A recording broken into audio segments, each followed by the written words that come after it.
What's up, hockey fans? Welcome to Season 4 of Pod Snipe Celly. My name is Dan Bradley.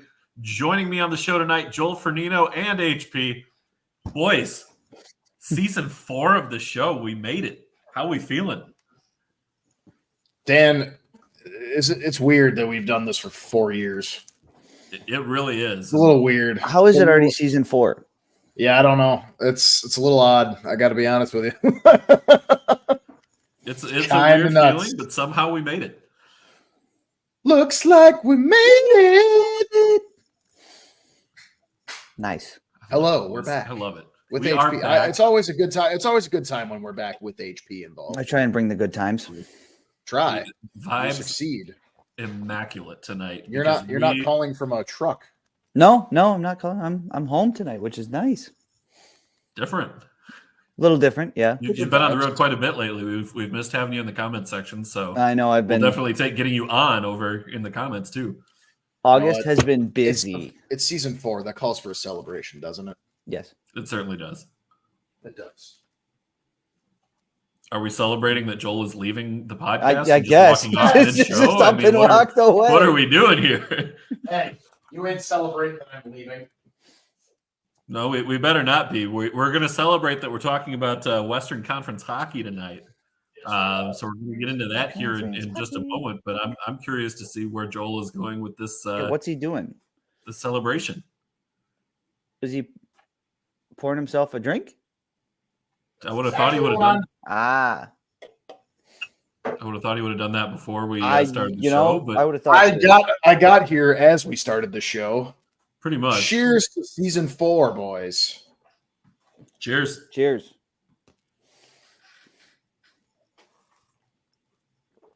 Season 4, Pod Snipe Celly. Joel, what is it? What is it, Joel? Special pour there.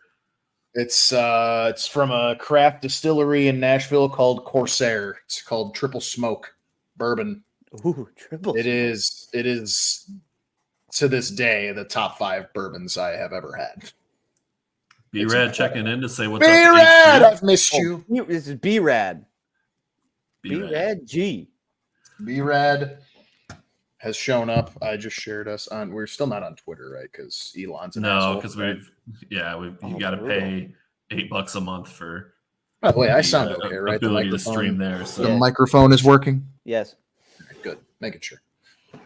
Season 4, man. Yeah, we're previewing our conference, the Western Conference, home conference. Western Conference. We got the new backdrop tonight too, which we do. I love this backdrop. Didn't even call attention to that new show. In fact, let me bump bump HP for just a moment here, so that we can show off the 2 stars when it's just the two of us with special guest featuring HP. HP is I like that hoodie, by the way. This one? Thank you. It is my National Broomball. Okay, good. I didn't want to get embarrassed and have it be like a wild hoodie and make me very sad that I was impressed by it. No, I played Broomball Nationals back in April. It's a very nice hoodie, actually. Very comfortable. He's got the State Fair hat. I do have the State Fair hat. It's State Fair forward hat for Season 4. It's State Fair week. 12 days of the best days here in Minnesota, and my hat says I got it at the fair. It says I'd rather be at the fair. Boys, I would too, honestly. It's a great time of year. That chill is starting to slowly. Okay, well, that chill is not in the air because it was. It is a chilly 86 degrees here today. It was a chilly. Nothing chilly about the past. 87, but feels like 100. So yeah, and I just beat a storm on my way in, so that was lucky.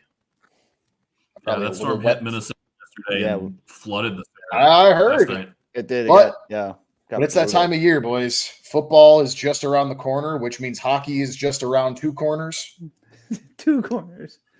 Joel, since you're the one wearing the Blackhawks hat and you're outnumbered by Wild fans here, all right? you're outnumbered by Wild fans, so we'll give you a little bit of a break here. Let's start by recapping the Blackhawks offseason. Most improved team in the Central, baby. Easily. Nashville, though. Well, Nashville. We're going to touch on them, but hold on. I'm saying most improved overall. Nashville is most improved from bubble to absolute Western Conference final contender. which Yeah, just teased Nashville's going to be that just really teased good. where I see them finishing in the standings. But Yeah, we're going to talk about Nashville more here in a minute. But yeah, Joel, the starting with the draft, the second overall pick, Artyom Levshinov, one of, if not the top defensive prospect in the class. and he And signs. then, oh, by the way, you also had a couple of other first-round picks in there with Sasha Boisvert and Marek Vanaker, John Mustard in the third round. Yes! Kyle from Chicago just keeps crushing these drafts. And, I mean, it helps to have all of the draft potential and or draft capital, rather, plus the top 2 pick in back-to-back years. But still, it's what he's done with those other picks that has really impressed me. Exactly. And I will continue to point out too that look, we give he who should not be named his flowers, but he wasn't a hockey nerd. Kyle from Chicago, Kyle Davidson, is a hockey dweeb and I mean that in the best way possible. Because he the way he fawns over the prospects that he's, that are on his draft board, that are on his scouting report, it's like Dan and how amazing he is with all the prospect reports and shit. That is Kyle from Chicago. I don't know about that, but I try. Okay, I get it. He's a general manager of an NHL team, and you're not. I understand, but you get my point. He is a hockey nerd to his core. He's a younger guy. He's only, I think he's like 6 years older than me, which makes him only like 3 years older than you guys, 4 years older than you guys. Like, no, he's 36. Yeah, he's young. So I was right. He's 6 years older than me. Yeah, so that close. Oh yeah, I just love that. I love that. He was one of the first examples of fuck the old boys club thing in the whole head coaching department and the GM department. Let's hire from within a guy who started out as an intern and worked his way up to being the general manager of the organization. Well, that's like what Eric Tulsky in Carolina. He started as some sort of data guy. What was it? I can't remember. And now he's the GM. I think that's a similar role that Kyle Davidson had too. Yeah. Not like a full-on data role. It was like data mixed with not player personnel. Yeah, it wasn't player personnel, but it had something to do with player personnel. It was his internship. Yeah, I mean, the draft was incredible. We ended up signing Levshinov to his ELC. He'll definitely start the year in Rockford. That makes the most sense to me. I'm not gonna be any of the people from Chicago on Twitter that are like, he needs to be the top 2 D-man starting on day 1. No, that's not what's gonna happen. It sounds it's not Brock sounds Faber. Like Levshinov will be AHL all of the season, and it also sounds like they may be moving Korchinski to the AHL to play with Levshinov. Correct. As a defensive pairing, because that is probably going to be your NHL tandem moving forward. And they are going to absolutely destroy the AHL. That's a very good stacked 1-2 punch. Rockford playoff watch. Yeah, Rockford's going to be good this year. Not to mention they got the likes of Colton Dock still sitting down there. Who else is down there? I think Ethan Del Mastro might be playing with them still. I don't think Del Mastro is still there. He'll be up. There's one other defensive prospect that's still going to be down there too. I'm trying to remember. But then, while you think about that, then you come to free agency, where we knew we were going to be active. I didn't expect what we got though. The hits just kept coming. Literally, a good way. In a good way. The fact that we started off, we are bringing back Teuvo Teravainen, and I am so excited for that. He's been your boy since day one. I wasn't like Brandon Saad trade away, or worse, Artemi Panarin trade away, pissed off when we traded Teuvo. I understood the move, to be honest with you, because we really needed to get out of the Brian Bickle contract. You had to sweeten the deal, and who better than Teuvo to sweeten that deal with Carolina to get them to take on the Bickle contract? By the way, Wyatt Kaiser was who I was trying to come up with. Oh yeah, he'll be on. He'll make the team out of camp, I think. Maybe if not, I mean, there's part of the Blackhawks preview. I think Wyatt Kaiser will make the team out of camp, especially when you're moving Korchinski down to Rockford to start the year, most likely. So Yeah, it's so what they have on Puckpedia now, because we don't have Cap Friendly anymore. Rip. RIP. Is the active six is Jones, Vlasic, Murphy, Alec Martinez, who free agent pickup. There, I was just about to say. I Then forgot they got him. We pick up multi-time Stanley Cup champion Alec Martinez. Plus TJ Brody, and then Kevin Korchinski. So that's your six. So if you have someone up, I mean, well, let me walk that back for a moment. If Korchinski goes down, you have 5 defensemen there. You might be trying to snag a free agent. Otherwise, if he's down and then you move Kaiser up, just by virtue of over Minnesota, I could maybe see that. Yeah, no, I'm with you. Not to mention, it's an embarrassment of riches in defensive prospects. Exactly, and hence why taking Levshunov was the safe choice.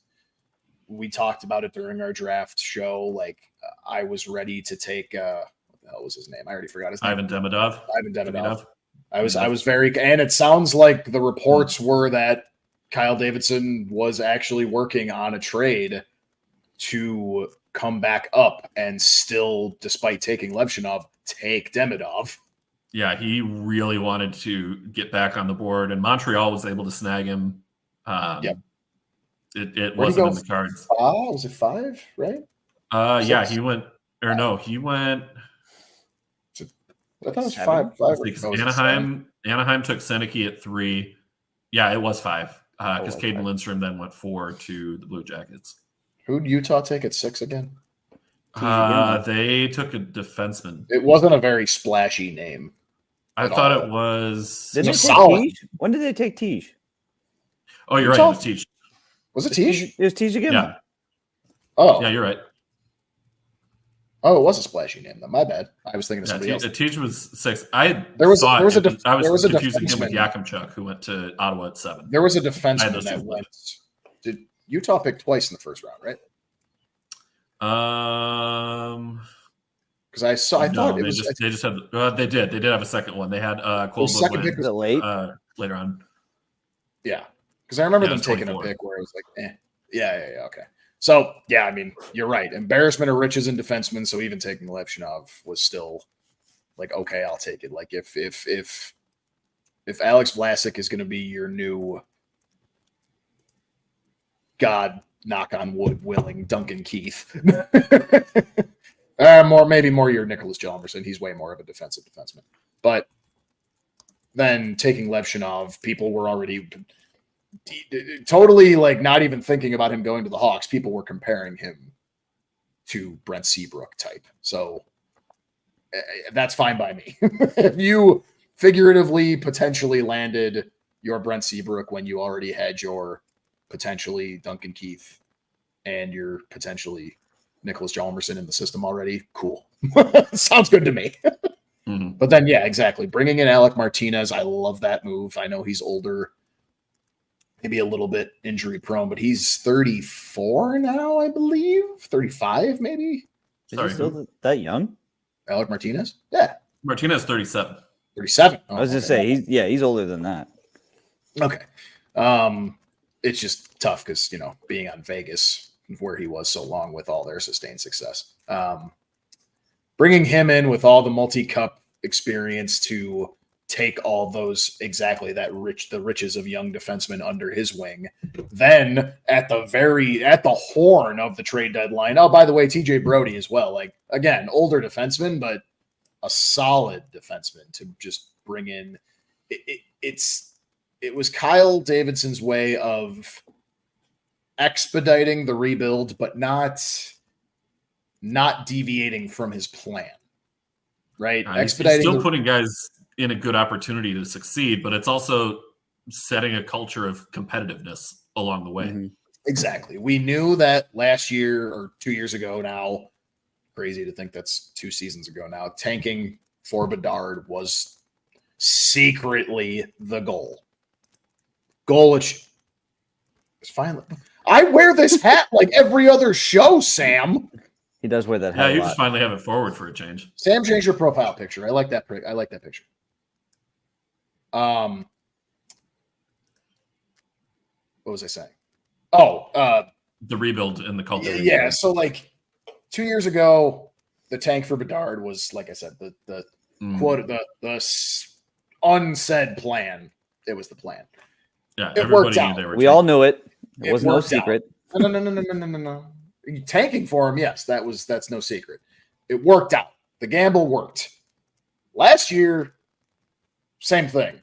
It was pretty much, and actually, it's exactly what happened. It was supposed to be the Bedard show. That was all it was. That's it. And it wasn't even that for 6 weeks because he One trick pony broke his jaw. Listen here. Got him. Did Brock Faber win the Calder? should have. Oh, should he have? Yeah. It's done now. So he was putting up historic defensive numbers. I mean, He played the last several months of the season. I'm with just broken freaking ribs. Hey, that's fine because he still couldn't even. I know it's not all about points, but he couldn't even catch Bedard in points when Bedard was out for 6 weeks. Anyway, he's a defenseman. It is not his job to put up points. His job is to prevent points from going the other way, and he did that. Hey! I'm just throwing stats. How many points did Bedard have against Minnesota this year? 3. One. I know one for sure. 0 on my ass. No, he had one. Pretty sure it was like 2. He had one for sure. I was at a game where he had an assist. Like it was 2 or 3. Okay, so hang on. We'll look this up. There was a stretch where he was an assist machine, which is usually not his job. That game that I went to, two games against the Wild, he had 1 assist and was even on plus minus. Okay, then 1 assist. There we go. The game that I went to, he went down 1-on-1 with Brock Faber, and Faber got the best of him, which was awesome to watch. Hey, let him do it early on. Even Jordan got bested early on. Anyway, so I'm gonna put you on the spot here with a trivia question. Okay. What team does Connor Bedard have the most career goals against? Like, what team has he scored on the most so far in one season? No, in one season. I should know this because it was a story. Because the first game against them, it was one of his 2-goal games. And then I think the next time they played him, he only had a goal, but I think he had multiple points. There are 3 teams that he has scored 3 goals against. I'm giving the tiebreaker to the team that he has 6 points against. My guess is the Blues. I mean, B-Rad says the Blues. That's what I saw. That's what I saw too. But that was going to be my guess. Anyway. Is it the Blues? I don't think it is. Is it the Blues? I don't think it. I'm not saying that's my answer. That's okay. I'm not saying that's my answer because I remember getting excited for the. Sam, don't tell your short. Hold on a second. Pea-sized hockey brain. Come on. My ass. You've forgotten more about hockey than the 3 of us know. Come on. Yeah, really. Half the time, all I know. No, Sam, it's not the Flyers. It is a Western Conference team. Is it in the division? Anaheim. Oh, was it Arizona? It was Arizona. Yeah. Which is why I struggled. Are they in the division? You could have said yes, because technically they still are. Correct me if I'm wrong. Wasn't his 5-point game against Arizona? I don't know about. Do you have it up?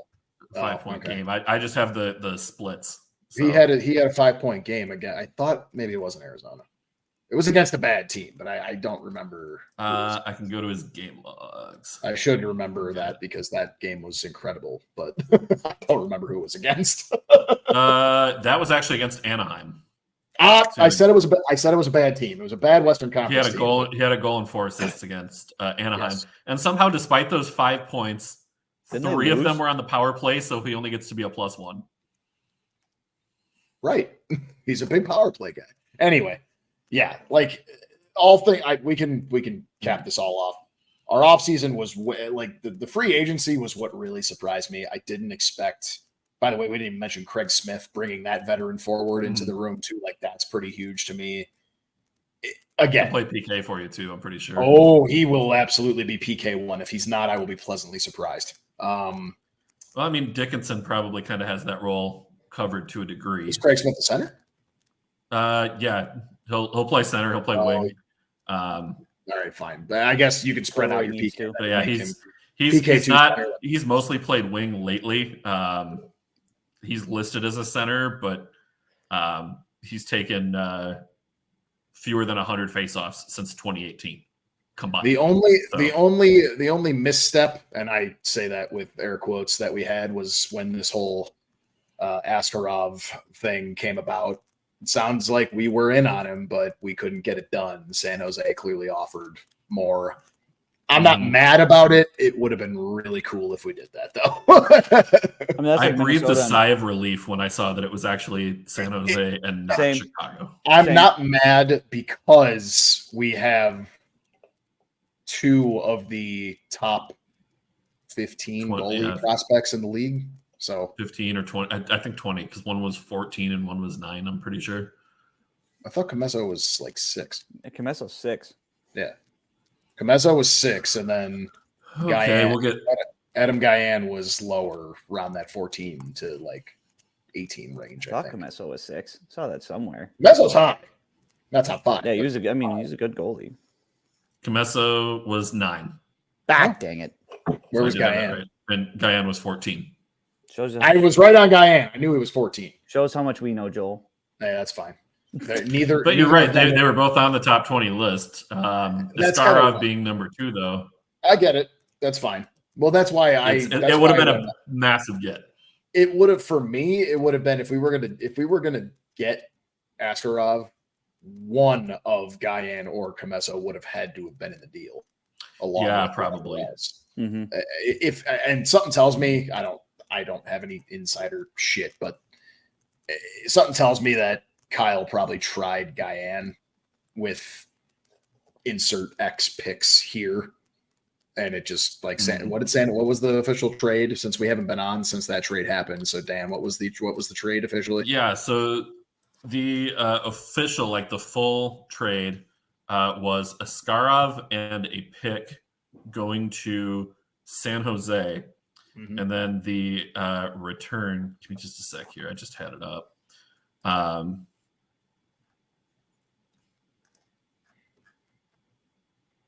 It was at least one first round pick, and yep.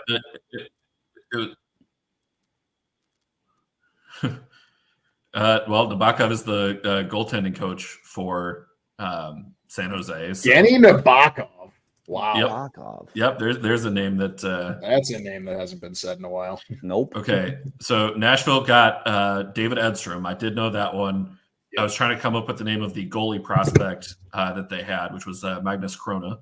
Okay. And then a conditional first round pick, which is it's Vegas's first round pick that the Sharks got in the Thomas Hertl deal, which is top 10 protected. So if for some reason things go absolutely pear-shaped in Vegas this year, and Vegas ends up with what would be a top 10 draft pick, they would retain that pick. The Sharks would, and then it would defer one more year on the pick. I don't see that happening, but I don't either. B-Rad's right. San Jose probably wanted Comesso and a first, and obviously something else, which all of that is fine by me, but I'm not willing to give up on Comesso. I know Askarov is number 2 goalie prospect in the nation. I understand, but to me, it's tough to give up on Comesso. Yeah, you can't give up. You can't give up on Comesso. He's going to be good. Mm-hmm. But yeah, B-Rad, I think you're right. I think if Chicago had offered Comesso first and then one of their defenseman prospects, Kaiser, Del Mastro, something like that, I think that gets the deal done with the same return being Askarov plus Rinzel probably. Yeah, Rinzel. Rinzel would have been one to throw in there too. Oh, yeah. I'm wondering if he wasn't on the table. Entirely possible. We don't know. As weird as it sounds, because you mentioned the riches of our defensive prospects, he's probably the expendable one of those names. That's weird to say, too, because he's so good. Did he sign his ELC? Is Rinzel coming out of Minnesota? Not yet. Is he staying in Minnesota another year? I think he's probably going after this year. Yeah. Okay. Good. But anyway, keep him in Minnesota so we can win a natty. Put a bow on the Hawks offseason. We significantly improved, but all that said, it's significantly improved means we're not going to be in the basement. We're not going to make the playoffs either. It's going to be like we're going to be in the hockey's version of the In the Hunt graphic. And that's probably going to be it. It's not actually going to ever happen. We're not making the playoffs, but a 15-point improvement from where the Hawks were at last year is last year reasonable. Yep. Don't tell me last year we finished with, I'm going to look it up, but I'm going to guess before I actually find the answer. We finished with, I believe it was 57 points. Yep. I didn't look, by the way. Now I'm looking. You were a little too high. 52. Okay. 52. So worse. But honestly, like that's worse than when we got Bedard. I thought tell you, that's what I thought. Is that worse? 57 was when we got Bedard, I believe. I was looking at the sports books earlier just to see projected point totals for the season and where they set the line. Their over-under right now is 74.5 for Chicago. So that is a 22-point for season point total. That is a 22-point improvement on where they were at the end of last year. 22 if you're under, but just barely under. 23 if you're just barely over. By the way, that is a substantial improvement. That is. By the way, I was close. The Bedard year, we finished with 59 points. Yeah. But, so you got Bedard and got worse. I mean, you should probably trade him. That makes sense because trade him. Well, here's why we problem. I mean, come on, locker room cancer. Clearly, it's true. But in reality, we got worse because the year we get Bedard, we also lost Kane and Taves. I don't know how much those two guys being. I was going to say, you mean the shell of Kane and Taves? That's going to get you from 52 points to 55. That's not going to make much of a difference. It took us from 59 to 52. Yeah, it's not enough. That's not a big enough difference to matter that much. Anywho, enough Hawks talk. Let's move into the Wild here and keep the show moving. We've been talking Hawks for 25 minutes. Come on, now. We have actually. Hey, that's not. I tried to wrap it up about 10 minutes ago. Then we went on tangents. We did hit you. We did hit you with some Faber stuff too. Fortunately for you, though, Joel, the Wild's offseason recap is going to be noticeably shorter than what the Hawks. Before you guys go on, because you're going to be talking for most of this. Before you do that, though. This is officially the last year of the buyout. Am I right? No, not technically. It is the last year of the worst of the buyout. Oh. There is still a. Shit! I didn't know that. I thought this was the last year. It's 14.7 mil this on year. The buyout. Well, I think it actually pushes to 15.1 is like the total number. And part of that is Marco Rossi's all-rookie team pushed it up a little bit more. So it's like 15.1 or 15.3 is the number for the team. What? The combined buyout for Parise and Suter still goes on for another 4 years after this season, but the combined hit goes down to 1.9 million. Yeah, so it's barely noticeable. You had them signed through 2020. No, because so the way the buyout works is whatever the remaining term on the deal is, the payment or the term doubles, but the cap hit is reduced in certain years. Oh, based on what length of time is remaining. I was like, I'm sorry, no offense, but at first I was like, how do you sign Parise and Suter for longer than we signed someone like Hossa? 13. Well, I mean, we did at the time that those deals were signed, but also Parise and Suter were younger when they signed their deals than but Hossa also was when they signed his. Well, and we signed all those contracts like Hossa, Seabrook, Kane Taves, Keith, all those after you weren't allowed to sign the 13-year. It was capped at 8 years when we started doing all of that. Correct. Yeah. And by the way, those contracts were legal when they were signed, and then the league afterward is like, you're circumventing the cap. I know. Penalties. I know. Just reminding everybody who wasn't in the know on that one. But you're right. This is the end of the worst of the buyouts, which means before too much longer here, they're going to be backing up the Brinks truck for Kaprizov. and signing him to a long-term deal. They have a ton of prospects coming through, as we mentioned, like the Wild's prospect pool and Chicago's pool, very similar. What was that, Joel? What will he make? Over 10. He'll probably be closer to 12 with the cap number at that point, I would think. That's fair. Okay. Honestly, if he says, I want an 8x12 and I'm not walking out with anything less, do it.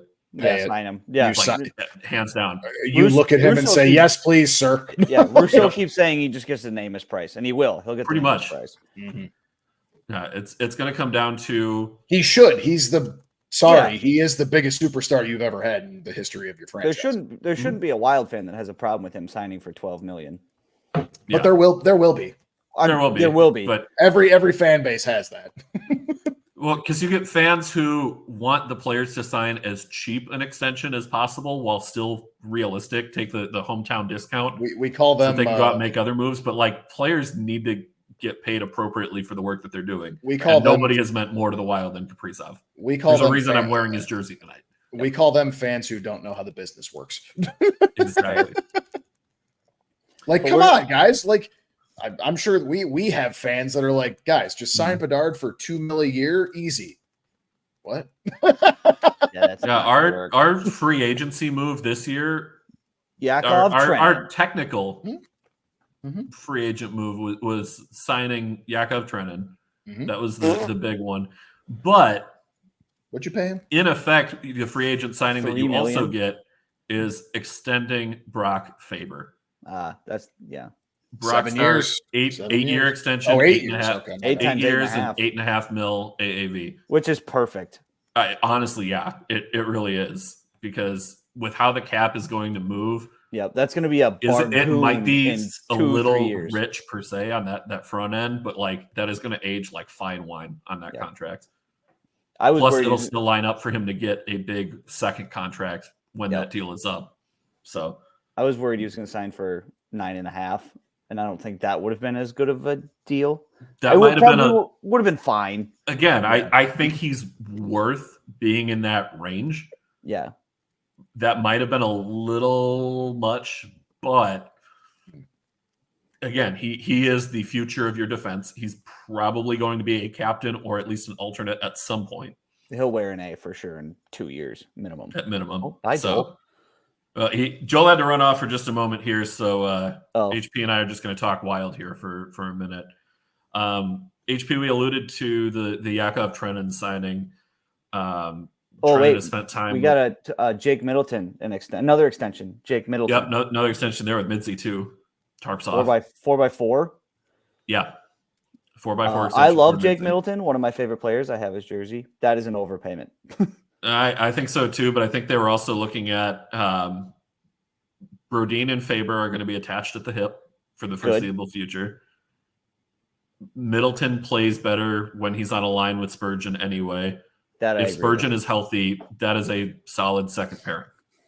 Yeah, but that is contingent on is Jared Spurgeon healthy, which is still a big unknown at this point. There's been no word out of is he even skating? We haven't heard hardly anything.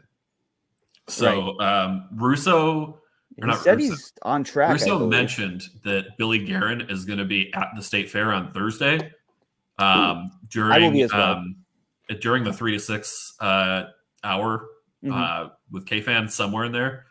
So anybody local in Minnesota can check that one out. Either the in question person is, I think he was there today too. Will Billy G have a bucket of cookies? Oh, for sure. He's going absolutely. He's a man of the people. He's going to get into the Sweet Martha. That was one of the first things he talked about, when he made his debut. I think he had a bucket of cookies, and then his people were coming up and asking questions, he would hand them a cookie once they walked off. Because the buckets of Sweet Martha's cookies are massive. So good. But Trenin, bottom six forward. Doesn't excite me. Helps your penalty kill, but he's not going to be a top. If he's in our top six, things are really bad. Right. Means guys are hurt.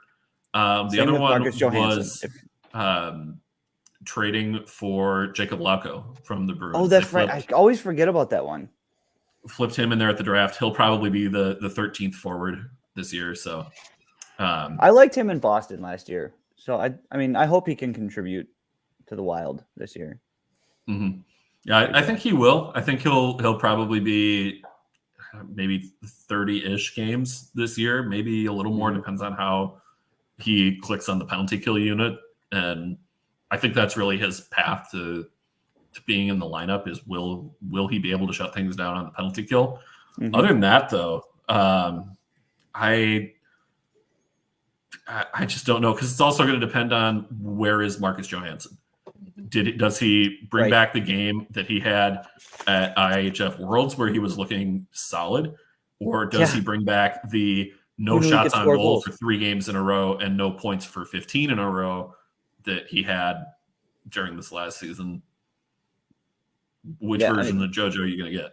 Right. And that's what Anthony LaPanta and Russo were talking about. Like, he's not supposed to be a second line guy. He's supposed to be a third line guy, but they keep putting him up there because they kind of have to. They don't have a second line winger. That's what they were supposed to go out and get in free agency, but they didn't. They got Trenton instead, which I think is kind of a dumb move. But they're also Riley Heidt could play there, or who's the other one? Hunter Haight, is he a winger? They're going to be Ugrin is the other one that they're considering for that role. Ugrin, and then Urov will be there probably next year, but. Yeah. Urov is absolutely going to be there 2 years out. But this year, Riley Heidt is supposed to contend for a spot. I'm thinking, is probably going to get 6 games and then go back to Canada for juniors. Yep. I agree. I think he'll get that does get him a taste and some motivation. It's similar to what they did with Marco Rossi, where they had him up for a while before sending him down to the AHL to get things figured out there. So there's some thought about that. I would love to see for the forward group having Kaprizov, Erikssonek, and Zuccarello on line 1. Just the chemistry with Zuccarello and Kaprizov is important. You need to be able to pull Boldy up onto that line later on, but if you're just rolling 4, line 2, Boldy, Rossi, and then Hartman, I think would be the other one. They want Hartman at center. I think they do too, but I'm looking at this team like you have to have somebody who can be a shooter on that line. You have Boldy play in front of the net. You have Rossi just all over the ice moving the puck. Mm-hmm. You need your actual shooter. So Rossi's the setup. Boldy's your in front of the net. Have Hartman shoot the puck. I would actually flip that. I'd put Hartman in front of the net because he's a dog in front of the net. Either way. I think Boldy has a better shot. You can, When he shows it off. It's close. He needs to shoot the puck more. That's going to be. He does need to shoot. That'll determine how high the Wild's altitude is. Is Boldy one of your top 2 goal scorers? And he needs to be. He needs to be. After 7 sheets, he needs to be. So Joel is having some technical difficulties. He's got some storms rolling through the area. So when he gets things settled down there, he'll rejoin us here. HP, we talked about Nashville earlier, and there we go. Oh, nice. We have a gnarly storm rolling through, and that it apparently knocked out my entire building's internet for a hot second there. Nice. What a convenient excuse to not have to listen to us talk about the Wild. Wait, I'm not done talking about the Wild. Hold on. The who? Oh. You just saw the lightning in my window. I did see the lightning. Hold on, Dan. I want to go back to the Wild for just a minute. Something that Russo and LaPanta have talked about is the possibility. Joel's leaving again. Yeah, see, there's a possibility of carrying 3 goalies for parts of the season. Oh, yes. Gustafsson and Fleury. I forgot to mention that because they were probably looking to move Gustafsson. I have a Wild question. Yeah. As in, like, Minnesota Wild question, not a Wild question. It was a good pun. We appreciate it. Yep. Are you surprised or not surprised that Fleury didn't decide to hang on? That what? Sorry? Yeah. That Fleury didn't decide to retire. I'm not surprised. I figured he'd be. He had a decent year. He still has good hockey to be played in him.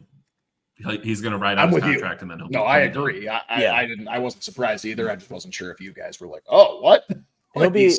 And he needed to be a good mentor to Wallstead in whatever capacity Wallstead is gonna be this year.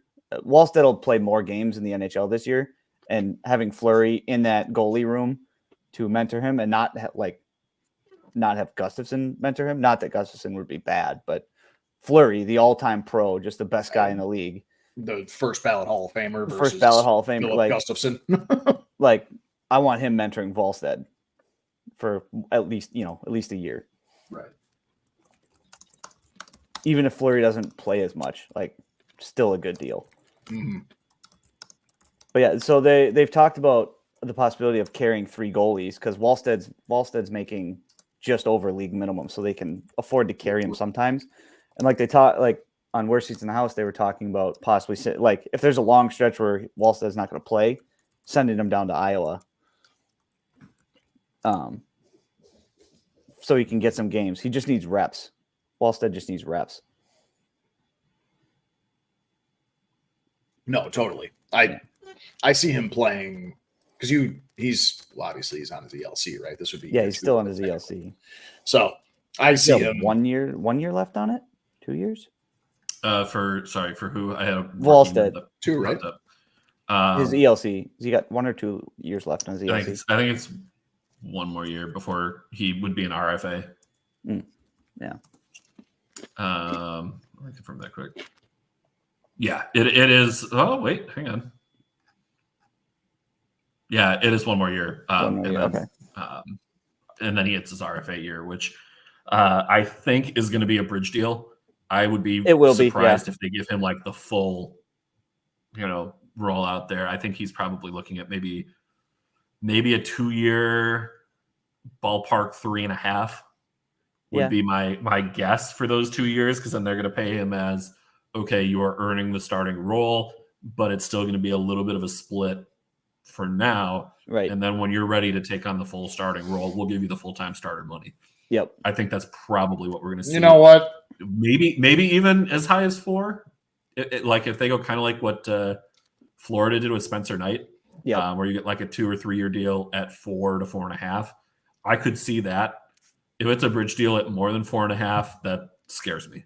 Yep. And I say that as somebody who loves Wallstead and could practically have done backflips when we drafted him. We'll give him more than a bridge deal. Come on over. You have Comesso. Get out of here. I know.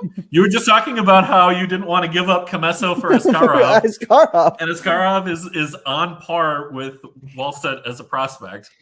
I don't remember ever saying I wanted to give up Comesso. Okay, what do you think you're giving to the Wild for Wallstead then? Comesso. I will give you Craig Smith and a 7th round pick.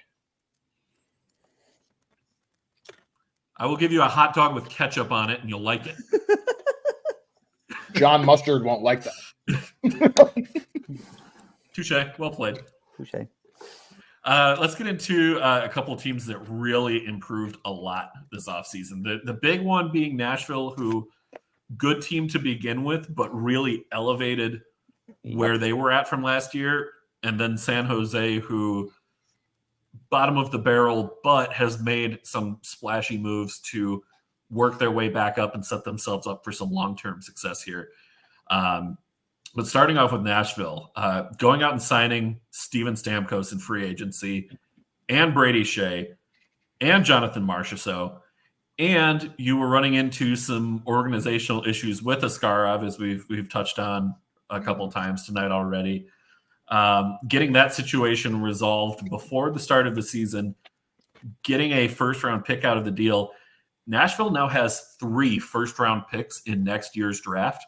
So after all of these moves, they have 3 first-round picks for next year's draft, which they could use to ramp up assets come trade deadline, whether they're moving out their own first, whether they're moving out Vegas's. And I'm trying to remember who the third first-round pick is that they have. Wouldn't it be San Jose's first-round pick for the? Did they get a first round for Askarov? The first-round pick that they got was from Vegas. Oh, from Vegas. Okay, yeah. San Jose got that pick in the Thomas Hertl trade. Yeah, that's right. Here's the problem: is I'm on the Wild's Puckpedia, and I need to go to Nashville. I was like, why am I not seeing it? Oh, no wonder.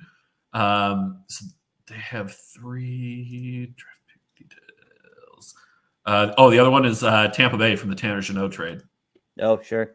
Mm-hmm. I forgot that's still That's still going paying dividends for Nashville.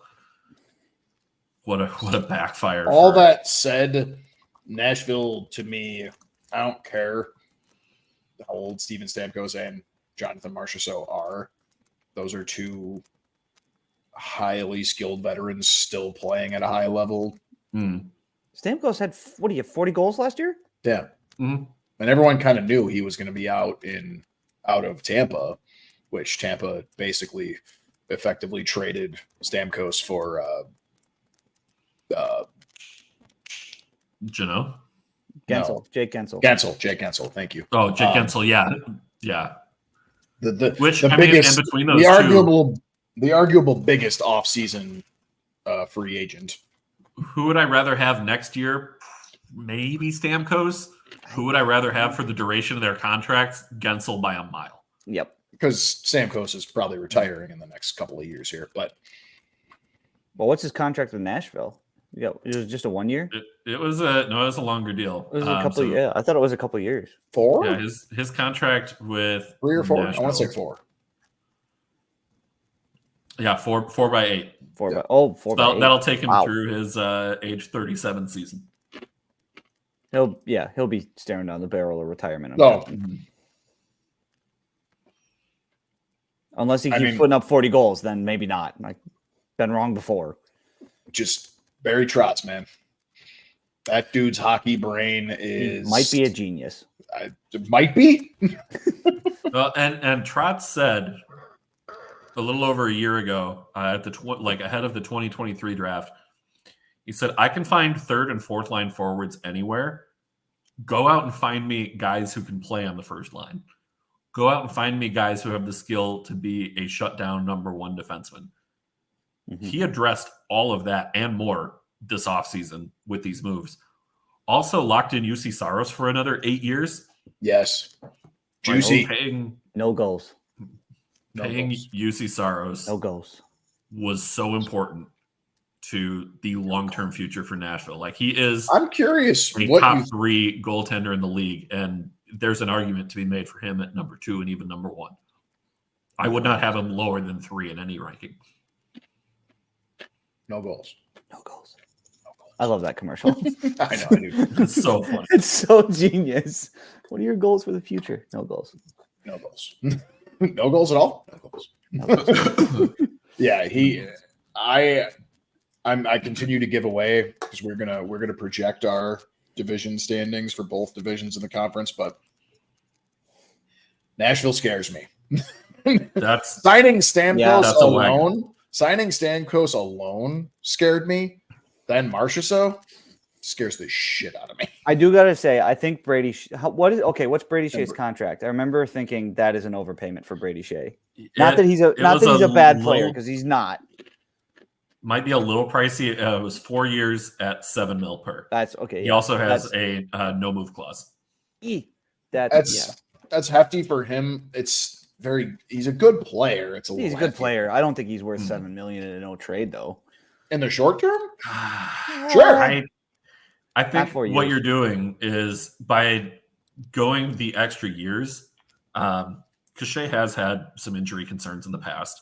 Mm-hmm. But when he's on his game, he is a true first pairing defenseman. Right. You're going to play him presumably is it him opposite. And Yossi? Well, no, you're going to have him on your second pairing.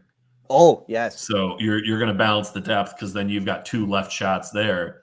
So you'll probably go Carrier with Yossi on the first one, and then take your pick between Luke Shen or Dante Fabro on your second. I hate to admit this because it's Nashville. I love Carrier. Mm-hmm. I really like that. Yeah, he's solid. He's very good. That's a depth defenseman. That's a depth defenseman that you have to shore up a Stanley Cup run. I'm just saying. Yeah. I don't know what it was. If there is a year that Nashville has put all their cards on the table and said we are going all in stand aside or we're going to run you over. Yep. This is their year to do it. The opportunity was there. Strike while the iron's hot, and they sure did. They knew it. They knew that. I think they saw what a lot of us kind of sort of saw, that the power is shifting back to the West again. Mm. I say that it's still going to be in the East for another year or two, but it exactly. is moving. I say that as Florida just won the Stanley Cup, but yeah, and we'll get to the Metro on next week's show. The Metro is going to be disgusting this year. I mean, like top to bottom, I think Metro is the best division this year. Yeah, but San Jose, on the other hand, they're most improved, slightly like how we are. You go from, like you said, the bottom of the barrel to what they added. Like Celebrini will obviously be making the club. I have no doubts about that. Will Smith coming out of school. Mm-hmm. Is Will Smith officially? Oh, he signed. Yeah, he signed. Yep, he signed, so he's in. So Will Smith is coming. They Askarov? obviously they trade for Askarov, and in my opinion, there's no reason he shouldn't get a lot of NHL time, because who the hell else is going to play for San Jose? Yeah, right now it's Mackenzie Blackwood, and I've not seen enough to comfortably say that he'll be the starter by the end of next year. A young, inexperienced Askarov can easily take out Mackenzie Blackwood. Yikes. So beyond all of that, you also they drafted Sam Dickinson, who was another one of the top defensemen in the class. Yes. Mm-hmm. Second round, they got Igor Chernyshov, who a lot of people had a first round grade on. And then Leo Saline-Wallenius, who another really, really good pick. Free agency, they went out and got Tyler Toffoli and Alex Wenberg. They're helping accelerate. That Toffoli signing was nuts. I did not expect that. They're helping accelerate the rebuild and the development of the Barracuda, going out and getting Andrew Podorowski, who has been consistently one of the top AHL scorers over the last few years. And for a Barracuda program that has needed some more development leadership along the way, and Podorowski brings that. And then they also acquired via trade, we touched on Askarov, Ty Dellandrea, Cody Ceci, and Carl Grunstrom. So this is a team that you've got a lot of players with chips on their shoulders. You got a lot of players who are going to be tough to play against. And you've got a ton of young talent in the pipeline. San Jose is building something, and they're a few years away. They're still going to be looking at a top 5 draft pick this year. But with where they have set themselves up to be 3 years from now, they're going to be a really darn good hockey team about 3 years out. Yep. Let's look at some teams that are headed the other. Oh, did you have more on San Jose? I'm calling it now. We have a repeat of the 2010 Western Conference Final in 2028. That's going to be Sharks Blackhawks in the 2028 final. Same result, by the way. We sweep them. Yeah. Okay.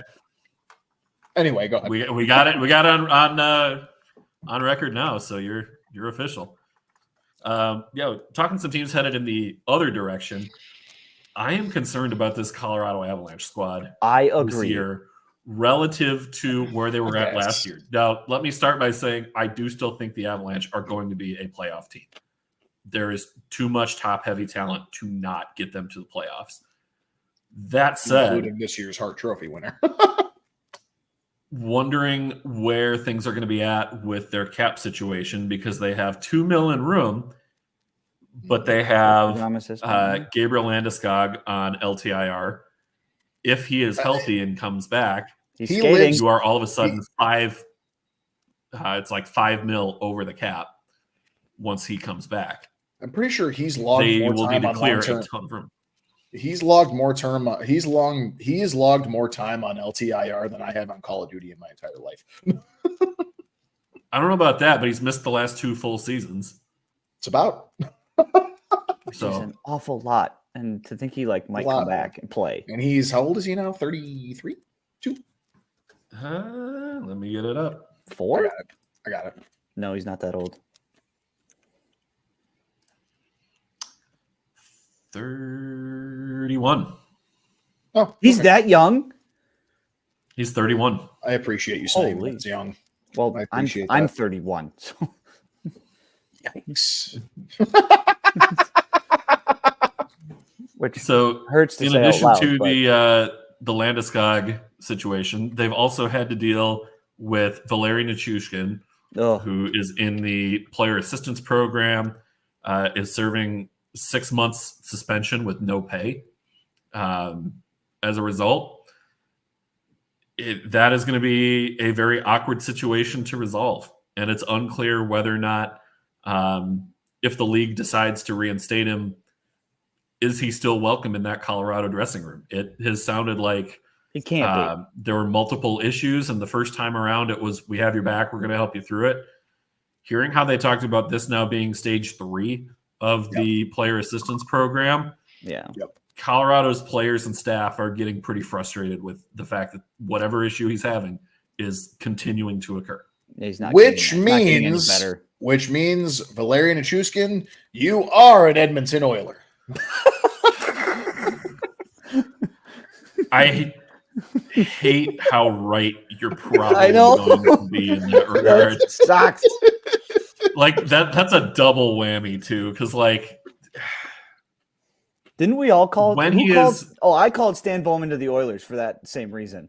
I called Yeah. Corey Perry to the Oilers. That too, yeah. Mhm. Who else? There's one more we call. Anyway, that doesn't matter. Yeah. The Island of Misfit Toys. Be rad. It's Hey, credit to them. That's to say, it like, almost Nichushkin- worked. They were 2 goals away.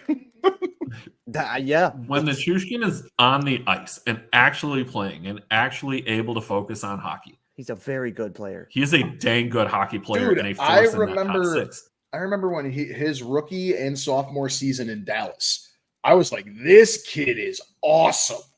He is going to be Mhm. a top 20 player in this league for a while. And he kind of was for those first 2-3 years. And then I mean, whatever's been going on, it's been going on a long time. Yeah. right.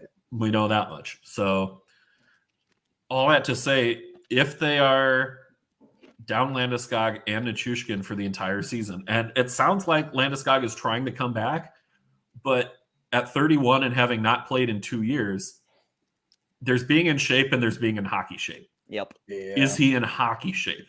Is going to be a very important question. Because if he's not early on, it is hard to catch up Yeah, as he the won't season catch goes up. on. Right, exactly. And he's that been can skating by bring the whole himself. team down. He's been It's skating by interesting. Right, but he also Who else did they lose? give me a second here. Also, And- while you're looking And up, who's their Brad, goalie? to answer your question, they are chili lime tortilla chips from Mariano's.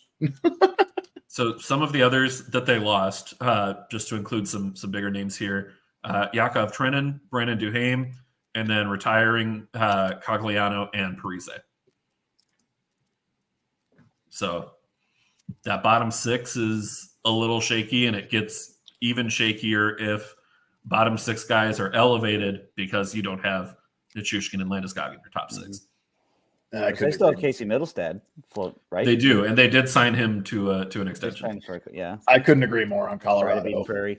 I couldn't agree more on Colorado. They're gonna make the playoffs still, but I couldn't agree Oh, yeah. more. It's gonna be a lot more of a slog for them as opposed to just okay, we can put it into cruise control and we'll still make the 2 or 3 seed anyway. Like it's Yeah. fine.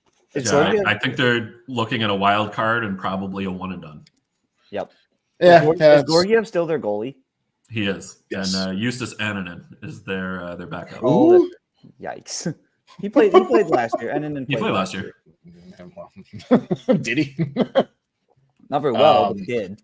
Right. and then, And then- moving in here. Yeah, to the Calgary Flames. My biggest point Big of yikes. adding them to this list, they got an auto bid on this list because they traded away a top 3 goalie in this league in Jacob Markstrom. When Markstrom is on his game, he is lights out. Sorry, top He's- 5. Top 5, sorry. He's been up and down in Calgary, but when he's on his game, he's good. Yep. And New Jersey, with that squad in front of Needed a them, New goalie. Jersey's going to be a powerhouse this year. Again, you have to stay healthy, and that's been a concern for Markstrom. That's been a concern for Hughes. Remember if they stay healthy, that Devils squad is going to be scary. Remember when Joel Stradamus said that Jack Hughes was going to win the Hart Trophy, and his first month of the season had him on that way? You were looking really good on that pick before he got hurt. What did he have? It was like 20 points in 9 games or something. Something ridiculous like that. Like he had a really big point streak early on. Are you going to predict him for the Hart this year? I'm thinking about it. In fact, that's a tease. I'm thinking about it. I'll let you riff though, because I want to see if they have odds on that yet. I'm sure they do. I have DraftKings up here. I had San Jose in like the Eastern Conference. We don't like DraftKings anymore, Dan. We like FanDuel. Yeah, but I was writing about them for work today, so. All right, fine. And they did ultimately decide they were going to scrap that policy too. So. Oh, that's true. Bullying works. And by the way, I say that as I say, hey, DraftKings, sponsor us. No, FanDuel sponsor. Jack Hughes is currently 4th in the Hart Trophy odds. Hughes is at plus 1,300. Austin Matthews plus 900. Nathan McKinnon plus 650. Connor McDavid plus 150. Wow, that's better odds than FanDuel's giving me. Jack Hughes is at plus 1,100. Yeah, so if you think it's Hughes, that's why you shop the odds. Mm-hmm. I mean, put a 100 spot on him to win 1,100. You know, or 13 if you go to DraftKings. That too, yes. It's an extra $200 in your pocket if you go that route. Hey, Minnesota, legalize sports betting, please. They will. Calgary, though, beyond the trading away Jacob Markstrom, also traded away Andrew Mangiapane. Yep. Sending him to Washington despite Mangiapane not asking for a trade. It seemed like he wanted to still be in Calgary. And Columbus? Nope, I'm thinking Monahan. No. Monahan. No, you're right. Monahan is another departure, but he went by way of Montreal. Yep. Who went to Columbus? You're right. It was Monahan. And 2 years ago, or was it 2 years ago already? Gaudreau? Gaudreau, yeah, Gaudreau left Calgary. I knew that for Columbus. But there was somebody this year. For Columbus, yeah, you do have Gaudreau and Monahan reunited. But Monahan went. Okay. Oh, but he went to Montreal first. Yeah. Yeah. You remember when Calgary traded Matthew Tkachuk for Jonathan Huberdeau? Pepperidge Farm remembers. That could not have worked out any worse for Calgary on that trade. And any better for Florida. Florida wins a Stanley Cup 2 years after that trade, and Calgary is just... And they played in the Cup the year after. Yeah. They've made 2 Stanley Cup finals in a row after making that trade versus Calgary, who's not even made the playoffs in the last 2 years. Yeah. It's been bad for Calgary. And Huberdeau stinks. Well, he was also like... Huberdeau was good. And hey, I'm going to die on this hill. Huberdeau shouldn't have won the Calder Trophy over Brandon Saad that year. So we all know that one. Hang on. What year was that? Yeah. 2013. 2012, 2013.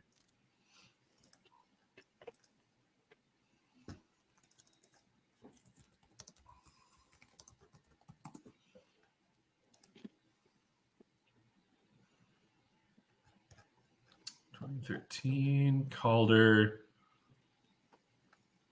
Saad was 3rd in the Calder voting that year. Who was in front of him? Brendan Gallagher. 4th was Jonas Brodin. That's fair. So in the 2013 season, 14 goals and 17 assists for 31 points. Gallagher that year, 15 goals, 13 assists, 28 points. Saad, 10 goals. So, by your rules, Joel, that the rookie with the most points gets the Calder, you are wrong, sir. Hold on. That Saad deserved it. You said that. You said that you can't walk it back. I'm not walking it back. 2012-13 was a different time. That's walking it back. Oh, it's not. That's changing the rules. Hey, 10 years later, things are different. Is it though? Yes, of course it is. Because, the best defensive rookie should have absolutely won Rookie of the Year back in 2012, 2013. Nowadays, though, no. I mean, Moritz You Seider know beat who out wins Trevor the Calder Zegras if the for best Calder. defenseman wins it?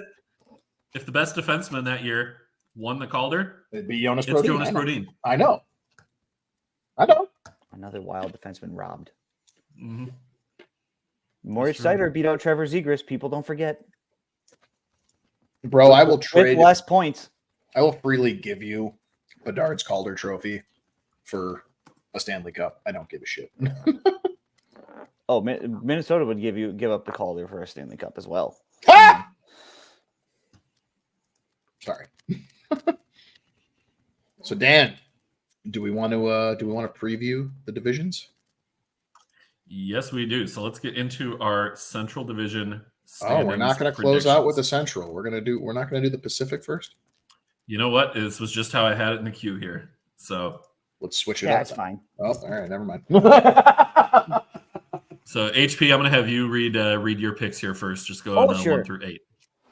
See, I got the Dallas Stars finishing first. I think they're going to be the same. I don't think. Wow, Dan. They didn't get rid of anybody big, did they?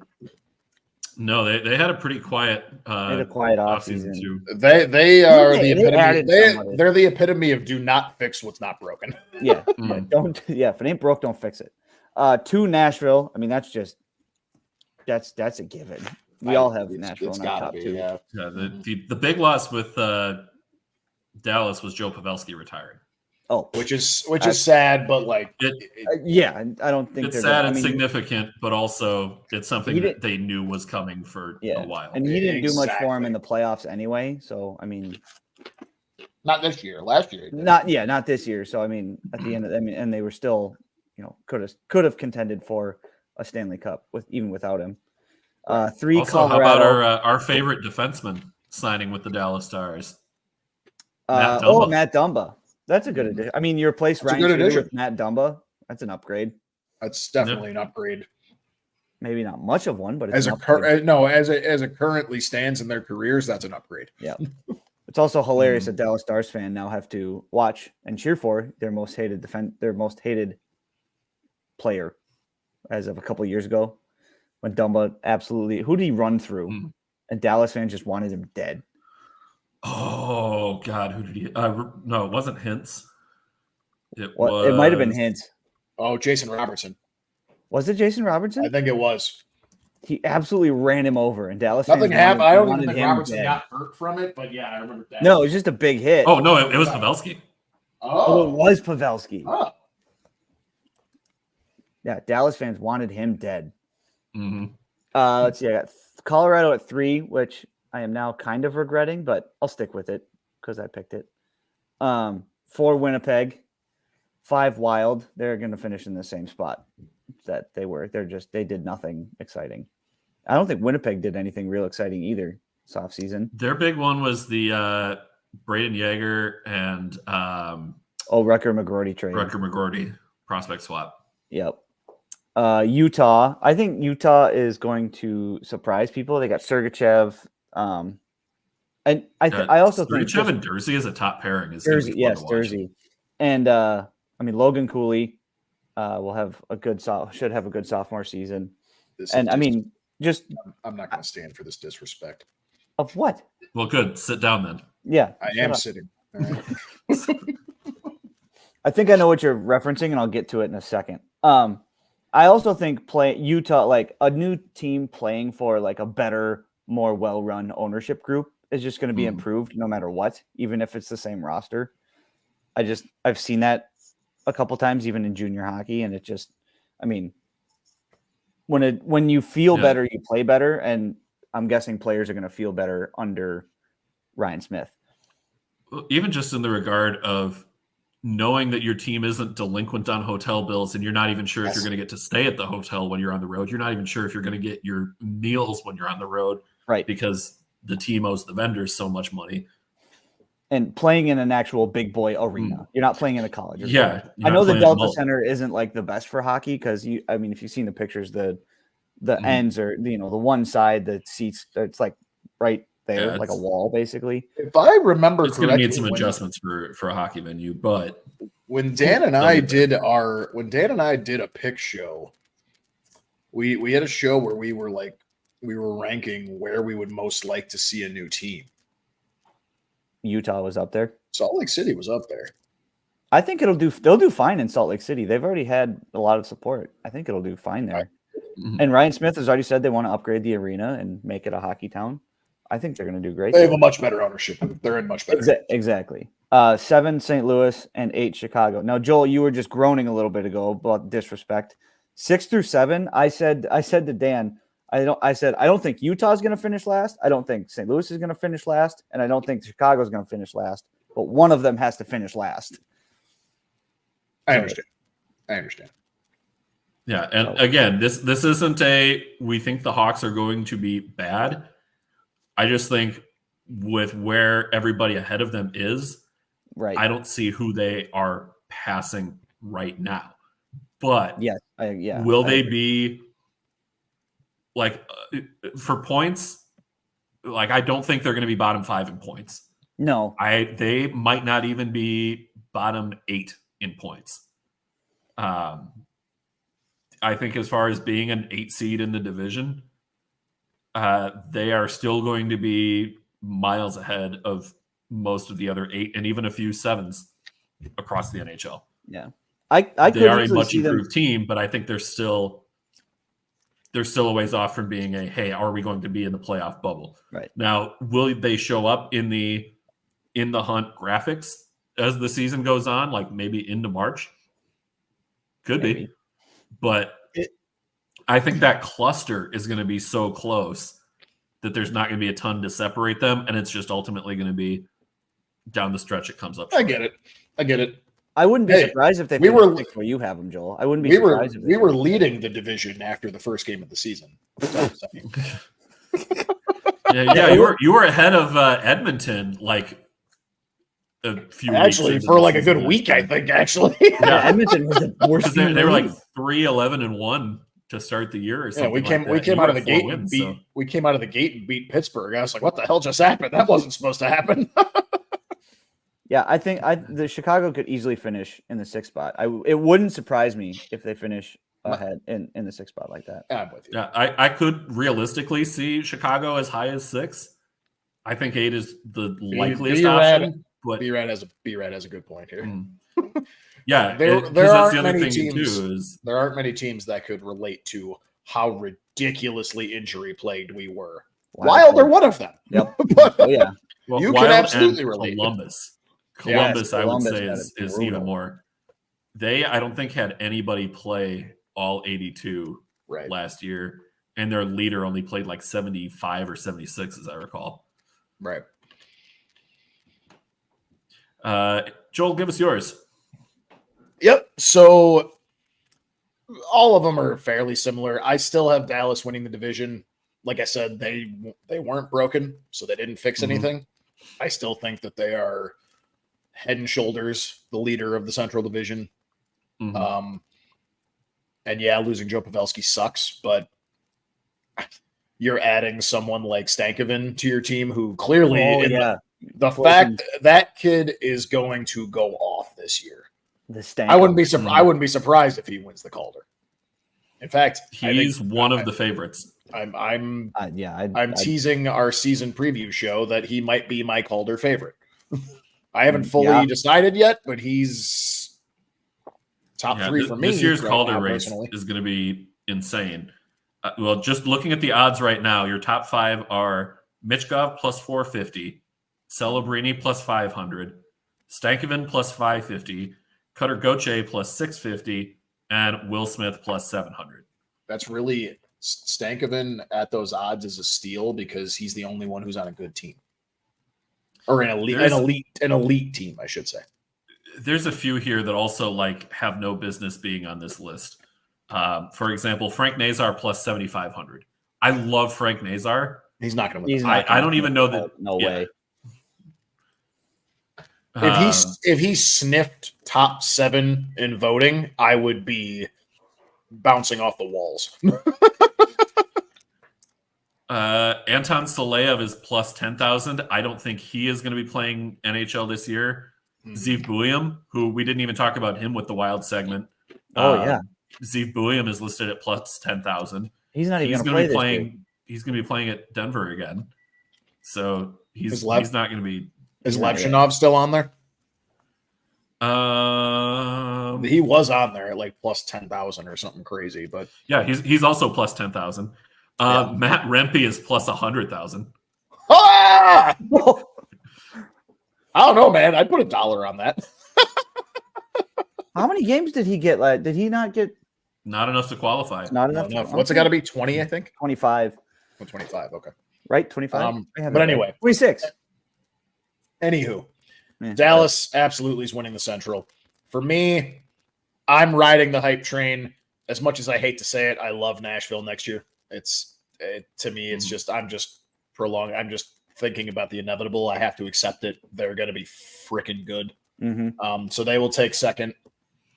And I'm not saying Dallas runs away with it, but I'm also not saying it's going to be a dogfight. I think Nashville will give Dallas a run for their money, but Dallas is going to still take it kind of smoothly, 5 points or more, I'd say. 3, I threw Winnipeg in there. They really didn't do much, and they surprised me last year. I did not expect them to be that good last year. It surprised a lot of people last year. They haven't done anything or changed anything, and they now have a 2-time Calder Trophy, or Vezina Trophy winner. So for me, I don't see them getting knocked out of the 3rd spot. We talked about Colorado having taking a couple steps back, so I put them at 4. They will make the playoffs, but it will be in a wild card 1 scenario. No longer are they a favorite for the top 3 seed anymore. Number 5, I got the Wild. Again, they added a tiny bit. You're going to have much tiny. I get it, but you're also going to have more games played for Jesper Wallstedt. You're running the 3 goalies right now. One of them who's still rolling, even though he's about to retire in a couple of years with Fleury. Gustafsson is solid. The fact that you could sit there and potentially have not a split 3 ways between goaltenders next year, but like you could that works at junior hockey. That doesn't work. It doesn't work in the NHL. No. Right, exactly. So you have 3 damn solid goaltending options, whatever the hell you do with them. We need a better year out of Gustafsson. You have arguably a top. I mean, not even arguable. You have a top defense. You have a top 10 defenseman in the league in Brock Faber. Yes, I said that. He is a top 10 defenseman in this league. I don't know if I put him top 10, top 20. I'll give you top 10, top 15. I mean, just off the top of my head here, Quinn Hughes, Cale Makar, Adam Fox, Roman Josi, Dougie Hamilton, Charlie McAvoy. Dougie Hamilton? I would put this is in no particular order. This is just running names of guys who I think. I agree with Dougie. I agree with Dougie Hamilton. He was hurt last year. Man, take health out of it. Take health out of it. It's a new season. Is assuming everybody's healthy. All right. Who am I thinking of with Dallas? Niskanen. Heiskanen, not Niskanen. Heiskanen. Yep. Miro Heiskanen would be ahead. Did you say Victor Hedman? I did not yet say Victor Hedman, so there's Victor Hedman. So that already gets us to 8. John Carlson, question mark? Yeah. I'll give you that. Yeah, probably. Alex Pietrangelo? No. Yeah. No.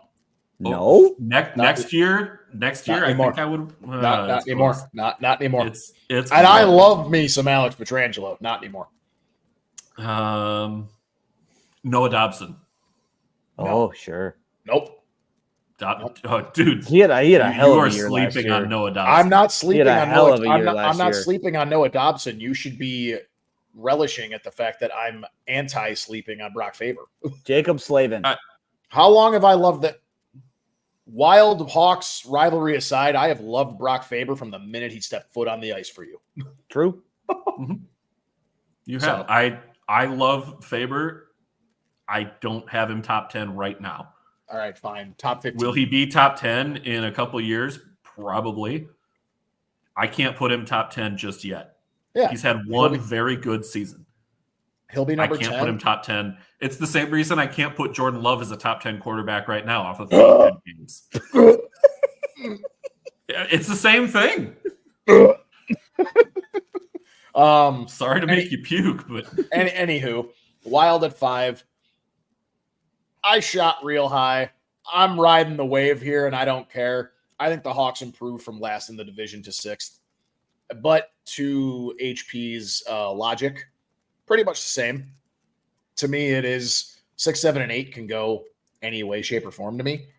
Sean, Oscar with a great point need here. to start beating the Hawks in important games sometimes for it to be considered a rivalry. I don't think it's been a one-sided rivalry for a while. It has been, but we don't have any room to shit talk over the last 3 years. So let's settle down there. I know how to be humble. I know how to be humble here. I get it.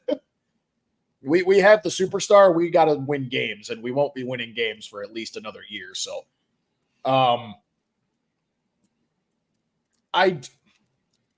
this is all, these standings too, by the way, are all health dependent. This is assuming everybody's healthy throughout the year. This is assuming none of these teams in either division have any injury issues whatsoever, which is unrealistic, but we're not gonna predict that shit. So that's kind of why, like, if all else stays all good, and especially for the Hawks on the offensive side, if Taylor Hall stays healthy this year and stays on a line with Connor Bedard, if Frank Nazar becomes not a top 5 Calder finalist, but like maybe a top 10 Calder finalist, that's already in our basket there. The veteran defense depth that we added, the fact that well, I don't think we mentioned Laurent Brossois in there either. Right, we didn't exactly. We added got a new backup. We got a new backup, Mrazek, which I mean over Soderblom, like that alone is a major upgrade. Nothing against the kid himself and the person, because I've heard he's just a great teammate and a very good person. I'm pretty sure a broken broomstick is better than Arvid Soderblom. So yeah, all that considered, I think we're not going to finish last. That's my shot. I'm going to stick to it. Do we finish 6th? I don't know, but I'm going to early on say we do finish. And yes, I'm putting the Blues at 7. Why? Because fuck the Blues. But also, what the hell did they do?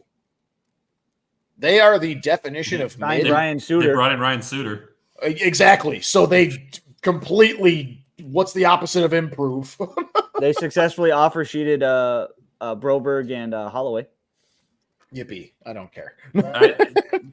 We do need to talk about that for just a minute here, because like the rumor was that Broberg was asking for like $2.5 million, and Edmonton was like, we're thinking a little lower than that. And then St. Louis comes in and says, fuck you, give me 4. And Broberg says, thank you very much. I will sign that offer sheet. Yeah. So he was in a U-Haul faster than you could say Jack Robinson. He had his stuff packed because he knew Edmonton wasn't going to bother. To me, the Blues did absolutely nothing. Not to mention they have Mr. Full Diaper in goal. Binnington. Who's their backup? Joel Hofer. Who? Me. And I don't know. I like money. Yep. I appreciate that profile picture, by the way. Millhouse. Everything's coming up Millhouse. So I don't know. I just think the Blues are going to be hilariously bad this year, just for their standards. Not dead last, but bad for their standards. Do we finish ahead of them? I don't know. I'm saying we do, but I don't actually know. And then I have last in the division, Utah, only because now I don't disagree with HP's take on rejuvenated kind of core of players under way better and new ownership. different building, different city, obviously. First season in franchise history, technically speaking, literally too. But Yeah, when it all comes down to it, they are still the Coyotes, who the Coyotes are going to coyote. And But are they the Coyotes? they are. The roster is still the Coyotes. But they're Hockey not. club for the bit just doesn't ring the same. Hockey club for the bit doesn't ring the same. And I really hope that changes after this season because that is a stupid name. I understand doing it for they 1 have year. said it's going to change. I don't know why. Good. I really hope to God it does. I don't understand why everybody's so worked up about this. We all knew it was going to be hockey club for a year. They've had a name voting. Like, what's everybody worked up about? I'm not worked up. I just think it's a stupid name to keep long term, and I hope that's not the case. Well, no, they've said they're not going to. They've made very clear that they're not going to keep it long term. Good. But that's what everybody's like. I hope they don't keep it long term. They've said. Oh, my bad. The Coyotes were frisky last year. I agree, but I don't know. Maybe I have the weird thing of like you're going to take a step back because it's all this new atmosphere, and it's just going to be so weird. Everything's swirling. I almost wonder if they're going to like try and rebuild while they were rebuilding in a way. They're not going to get rid of any like of their good prospects or anything like that, but I don't know. I need to see it to believe it. That's where I'm going to go with that. But I'm going to fight B-Rad on this real quick before Dan, you go through yours. A hockey friendly city. I'm going to die on the hill. Arizona, Arizona, Glendale, wherever the hell they were sitting, Phoenix forever. That was a hockey friendly city, in my opinion. Those fans were dedicated. It was.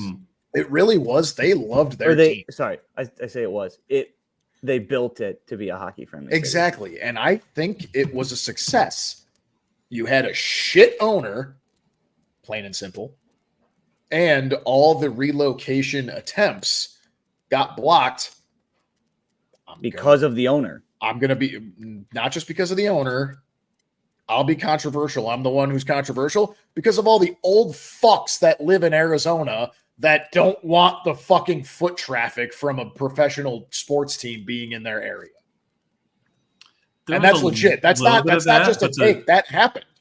They had a legit deal ready to go.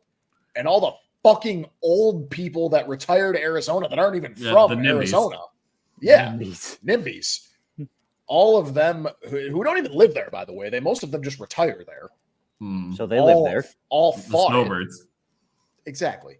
All fought it, moving to, I believe they were ready to go back to Glendale, I believe it was. Tempe. I'm sorry. It was Tempe. All the renderings and everything, and it was close. And then that hearing and everything, I read up on it a little bit, and a lot of it was just all those fucking retired people that didn't want the foot traffic and the noise. And I thought that was the stupidest thing in the world. It was that, but then they also weren't happy with how much of the tax, like how much of it was going to be taxpayer funded versus team funded. Because Morello didn't want to pay a dime for getting any of it to work. And that was the even bigger issue than the old people, yeah. I can't disagree with that, but I'll run through my picks quick here. I was the only one who was going to take Nashville at number 1 here. I do not see them finishing lower than 2, barring injuries. I don't see them finishing lower than 2. To me, it's pretty clear. Like Nashville, Dallas, those 2 will be very close at the end of the year, probably within 4 points of each other.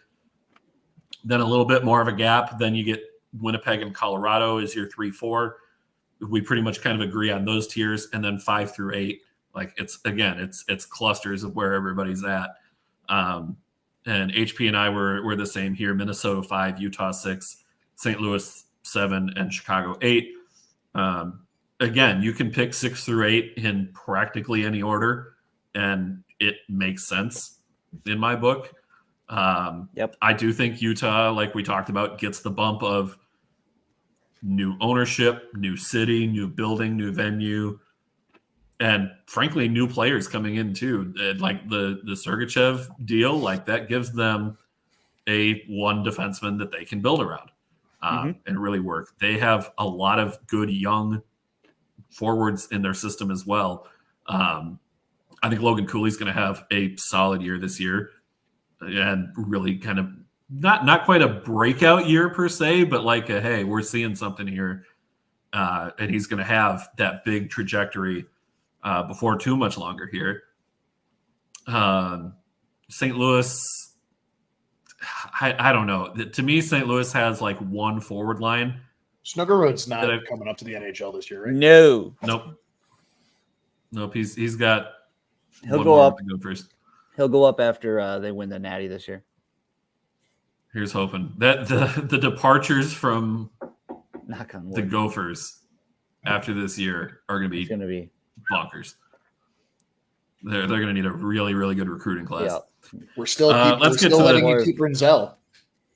Let's go to the Pacific here because we're on a long show tonight. Yes, we are. Woohoo! HP, let's start with you again here. We all agreed on Edmonton winning the division, but then it's what happens after that gets a little interesting. Yeah. So Edmonton to Vancouver. Oh, Sean, yes, Snuggerud more. Yeah, we're going to pause for 2 seconds. Yeah, sorry. I just saw that pop. We got to put this up on the screen here, too. That could be as good as the Cooley, Snuggerud, and, God dang it, who was the third one? Pitlick. Pitlick? Nope. Jackson Nelson? Nope. 2 years ago. Brodzinski? The national champ. Nope. This is going to bug me now. Who was on that line? Nice. Thank you. Oh, Matty Nice. Yep. Matty Nice. Thanks, Cosgrove. Thank you. Yeah. Vancouver too. They didn't do a whole lot in the offseason. So again, if it ain't broke, don't fix it. The only thing with Vancouver is Demko going to be healthy? Because it sounds like he's not, and that is a concern. But the rest of their roster is solid. I mean, Artur Shelovs, he's got himself very well. He's got some upside. He's got such a fun name. I know it's a great name. Shelovs. I think he's starting in the AHL this year. Shelovs says, I think. Good question. Who was their backup? Because it was. I thought he was going to be the Smith last year. Oh, is he gone? I thought so. I don't know. Yeah, Shelovs is the backup. Oh, all right then. So I think he's capable, or based on a small sample size. And the Smith went to Dallas. Oh, he did. Okay. So, Kings at 3, LA Kings at 3. Byfield extension. What else did they do? They got rid of some of their prospects who weren't panning out, and then they brought in Tanner Jeannot. Gotta pause. Yes, Burad, they are rid of the blight that is Mike Smith. Why do you think they made the Stanley Cup final? Because he finally wasn't playing. Yeah. Oh, they brought in Tanner Jeannot. Okay. Brought in Tanner Jeannot. Yeah. I think you could, this 3 and 4, it's another like cluster, like Edmonton, Vancouver, and then Kings and Vegas. You could probably switch those two. After Vegas loses Marchessault and they lost somebody else. That hurts. Signed Hurdle, big deal. 5 Seattle, 6 Anaheim. They didn't really do anything either. Leo Carlson probably will have a better year. He'll play he'll play more of the season. He'll play every game this year. He'll play every game this year. He won't be load managed. 7 Calgary and 8 San Jose. Because that just makes sense. I could see San Jose beating Calgary, jumping to 7 and Calgary finishing 8. I could see that happening. Mm-hmm. It wouldn't surprise me. The other one Vegas lost was Anthony Mantha, who did sign with Calgary, but that doesn't move the needle for me. That's not too much. No. So yeah, what did the Kraken do? They didn't do anything. They got rid of Wenberg left, right? Or he got moved at the deadline. Yeah, he's out now. Vegas lost. The big one is going to be Shane Wright is going to be playing a bigger role there. Yes, he'll be up, which I think helps them. Yeah. Mhm. I think he's ready. I mean, he's had 2 playoff runs with Coachella Valley, so in the AHL. Mhm. Yeah, he So built his you know. confidence in the AHL, and I think that helps them. Dan, you want to go? Or you want me to go? Chandler Stevenson was their big move. Yes, Yes. who was one of Vegas's top scorers over the last couple of years. Mm. I still think they finished 5. Not a playoff team. All of us agree on that. Yeah. Dan, go ahead. Yeah, we all had 1 and 5 the same. We do. After that, Oh, yeah. we all had 1 the same, and we all had 5 through 8 the same. Yeah, so I mean, I'll just. Oh wait, no, he didn't. Joel put Yeah, Calgary Joel at put 6. Calgary ahead of Anaheim. I did. So Bold prediction. On that, yeah, I'll just go. So Edmonton winning again. They were in the Cup final, couldn't get it done. I wouldn't even be surprised if they made it right back again. Connor McDavid has to be tired. I get it, but he looks tired. His drive. He's tired of not winning a cup, and that will outperform how tired he physically is. You know what he's tired of? Winning the freaking playoff MVP and not winning the Stanley Cup, being the first one to do that in how many years? Since 2003. Yeah, exactly. 03. JS Jaguar. Jaguar, yeah. I thought that was Ducks won it in 07. The first player to do that. The first player to do that in over 20 years. Yeah, he's pissed. So he's trying to win the Stanley Cup. They didn't make too many changes. I could see them just being like, well, also, I'm kind of familiar with their new GM, by the way. I could see them trading way too damn much at the deadline for something, but I'll give credit where it's due. A lot of times that works. Or only in this case, where he was doing that for us for second line centers, and it worked twice. He'll be doing it, I would hope, for a goaltender you can truly depend on. Nothing against Stuart Skinner. He was damn solid down the stretch too, but just a little more solidified. 6.25 mil for Stevenson to score 15 goals and go on a -9 on a good team is such a bad signing. Sean Crosgrove absolutely crushing it tonight. Seriously. Have a night, Sean. So, yeah, I still think Edmonton wins that division. They're on a mission. They are probably very pissed off. So I don't think anything changes there. Vancouver, same thing. Now they have the experience. They took over and won the division last year where everyone thought Edmonton would. This year, I think that happens, but Vancouver is going to be a lot better because now they're a little more seasoned after 1 year of, making it. Yeah. Defending Norris Trophy winner as well. So in Quinn Hughes. Brock Besser will be on a mission for his contract. That or to get traded to someone else. Brock Besser contract year bump. You better believe it. Oh, yeah. Golden Knights, I'm going to say 3. I think they haven't really done much, and losing a player like Chandler Stevenson, Jonathan Marchessault, it's going to be a little tough, but they're still the Golden Knights. They're the Golden Knights until they prove otherwise to me, so I'm going to say 3 seed. Kings, same thing. Kings are going to king. We had them making a deep playoff run last year, and they got knocked out in the first round. So that's just kind of what they do. 5, Seattle. You guys said it already. Shane Wright's going to have a bigger role to play, and I think now he's actually going to fill the skates of being the 4th overall pick, right? He's 4th overall. Yep. Yeah, so I think now he's going to be able to fill those skates a little bit more this year, where he was underwhelming his rookie year. It's fine. I want him to score a hat trick against Montreal. Right? Whenever they play. I do too, and I think he built his confidence in the AHL, like you were saying. Just a casual 5-point night against Montreal and stare down the owner's box. Yeah. Or the brass box. So there's that. Well, yeah, but then they're going to look at him and be like, yeah, we got Ivan Demidov. Anyway. And Slavkovsky, who's no slouch. Yeah. No. Who's no slouch, exactly. Calgary at 6. Ahead of Anaheim at 7, yes. Same deal. Until Anaheim proves to me that they're not just dog water. Zegras needs to have a year. He needs to have a That's year for them that's to be. my point, and quite frankly, I'm not putting money on that. I was for the No. last 3 years. This year, I fool me once, shame on you. Fool me twice, shame on me. You're not fooling me this year. I'm sorry. Until Zegras shows that he can be what we all thought he was going to be, I have Anaheim at 7, and then San Jose, while ridiculously improved, they are only one season removed from having the first overall pick for a reason.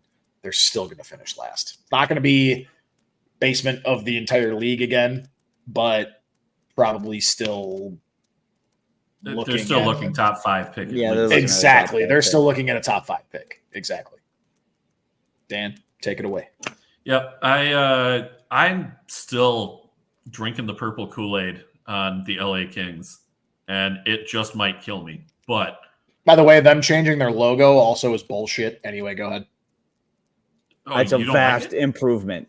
Vast improvement. Nope. It's-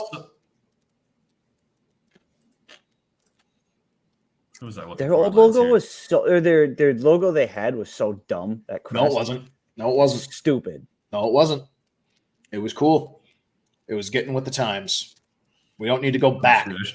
I should switch the banner here now that we're talking about the Pacific Division. We're almost done talking about it. Idea. Switch that.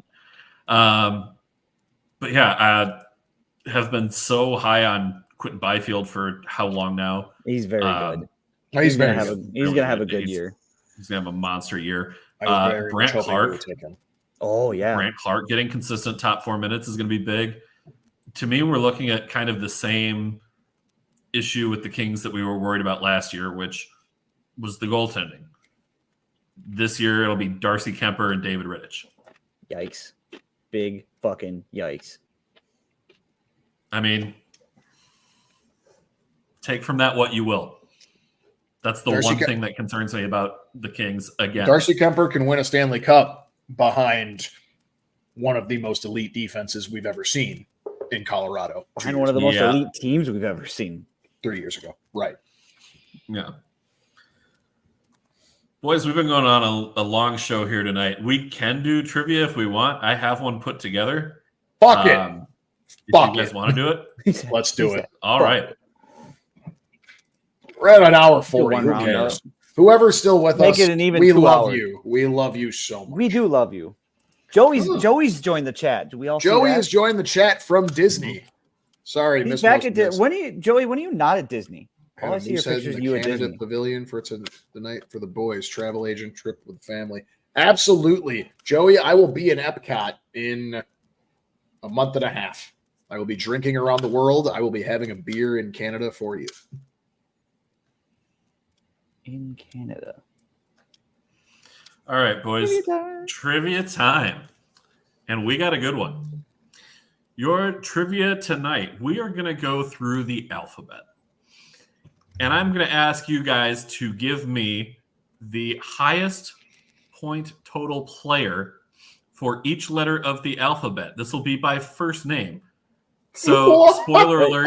spoiler alert, your W is going to be Wayne Gretzky. What? Oh. No. Yeah. I thought it would be Wayne Simmons. Wayne Simmons. Okay, so highest point Wayne getter for the Highest first- career point total by the all time. letter of their first name. Oh god. So we're going to start with HP and we're going to start with the Ace. oh my Who god. has the highest point total among all players whose first name starts with the letter A? Oh no. I'm going to vote just for the sake of time. this We should get 2 be- guesses each. This should be a pretty easy one. Yep, you'll get 2 guesses each. You'll alternate. You'll take turns. Okay. Oh, this is not going to be good. I'm going to be horrible at this. I will give hints after you're gonna both have of to- you make one wrong guess. Highest. I have no idea. I don't even know what to guess. I'm going to hate myself. Throw a name out there. Oh, by first name. Artemi Panarin. It is not Artemi Panarin. I know. Joel, you have a I know guess. that's wrong.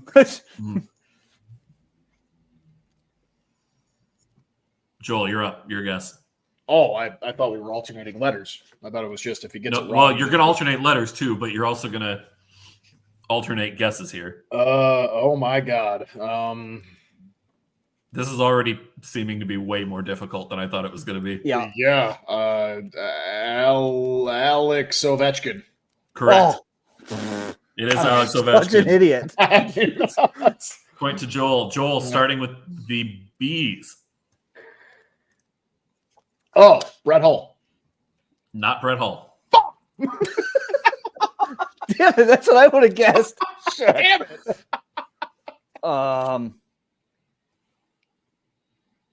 Bobby Orr? Oh. Not Bobby Orr. He didn't play long enough. Oh, Bobby Hull. Not Bobby Hull. Yeah, now you're gonna have to give me a hint. HP, do you want the hint? I was going to give a hint after each of you guessed a wrong answer. Yeah, I want a hint. I'm gonna need all the hints I can get. The hint here is longtime New York Islander. Oh, I know it. I got it. Can I answer? Oh, or do you Brian want me to wait? Trottier. There you go. Brian Trottier. Yep.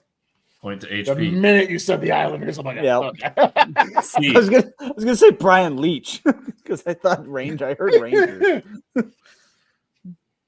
HP, the C's. Oh, C. C to you. Would it be Connor McDavid? It would not be Connor McDavid, but it is close.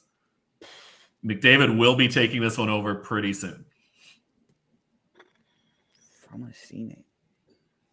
C to Joel.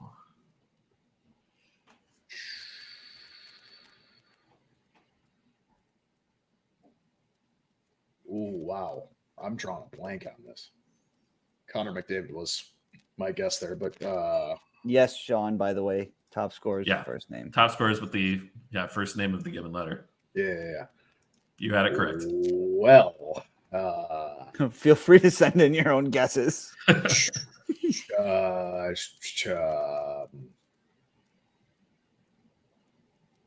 I might need a hint. I'm drawing blank on C names. All right. So you're going to pass and you're going to go back to HP for the hint. Yep. This is an active player. Charlie McAvoy. If you run through first names that start with that letter, you should come up with this one pretty quick. Connor, Cam. Is it a Connor? It is not a Connor. Not a Okay. Connor. That's what I was trying to play. Chris. Not Chris Chelios. Is it Chris And Cosmo Chelios? correct. But it is points. It is career points, not goals. Is It's it not. Chris It's not. Is it It's Chris not Chris Chelios? Chelios? Is it? Okay, I'll It's guess not Chris Chris Chelios. Chelios. Oh, he's not. Oh, wait. Current. You said current player. I'm Oh so dumb. yes. Yeah, I'm sorry. so dumb. I'm sorry. Current player. Shoot. Connor, Cam, Chris. I can throw out the. I'll throw out the initials and first one to get it. Initials Yeah. are CG. Claude Giroux. Bingo. Claude Giroux. Oh, okay. Okay. Wait, is he still playing? He's still playing? Yes, he He's is. still playing. Where is he? Ottawa. Now? Oh, he's in Ottawa. Duh. Yeah, where I was everybody thinking of- forgets about. My thing was I was thinking American names. That's on me. I was too. Or American and Canadian names, I should say. All right, Joel, to you. Starting with D. I know it's not this. This isn't my guess, but Dino Ciccarelli, just for you guys. No, It is not Dino Ciccarelli. I I know. appreciate that guess. that's not actually my real guess. That would have been mine. Oh, I got one. Oh, that's a last name. That's not gonna work. Oh, Joey, don't let me Dan's mess around thinking here. this I too did not deep. think it would be easy. I just did not think it would be this difficult. I got this one. I got this one. I know it. I know it. I think I know it. Oh man.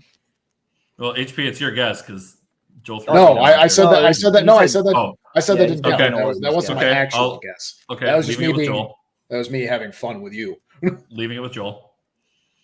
B-Rads is a good choice, actually. I am going to say Drew Doughty. I thought about that one. It is not Drew Doughty. It is not Dino Ciccarelli. Daniel Alfredson. It is not Daniel That's a Alfredson. Son of a good bitch. guess. That's a good. Daniel Sedin. It is not Daniel Sedin. Oh! HP, the hint to you. Yeah, and This player is quite possibly most known for taking a high stick from Wayne Gretzky in the playoffs that was not called Gretzky would later score a goal and eliminate the Maple Leafs. Dude.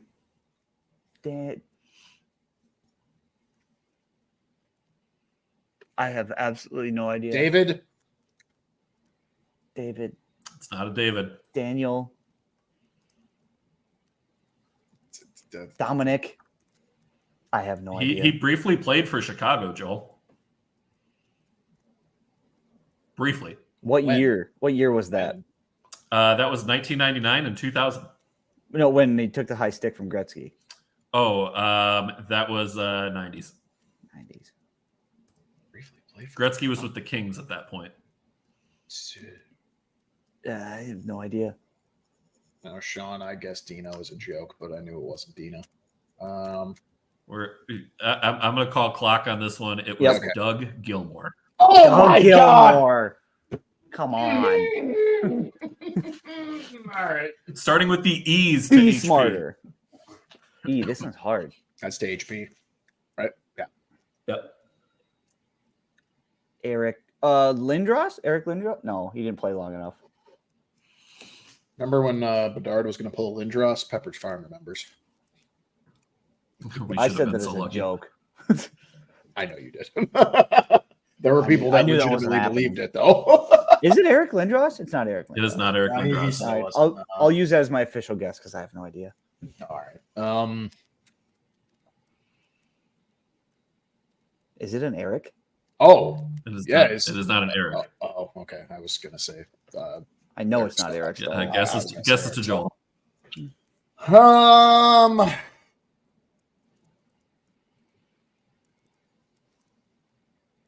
It's not an Eric.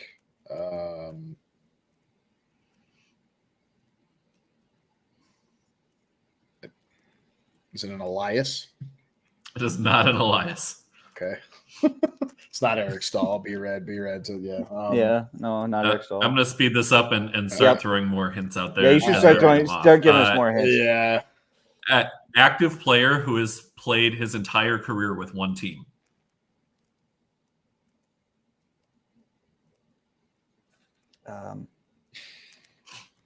Oh Lord. Give us a conference. Eastern Conference.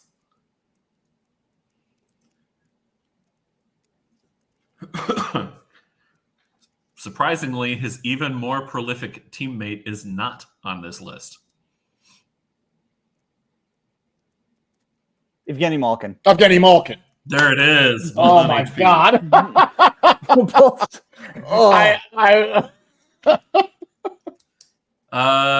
This one, I'm going to be really impressed if you get it for the Fs. Frank Nazer. You have the right first name. Frank.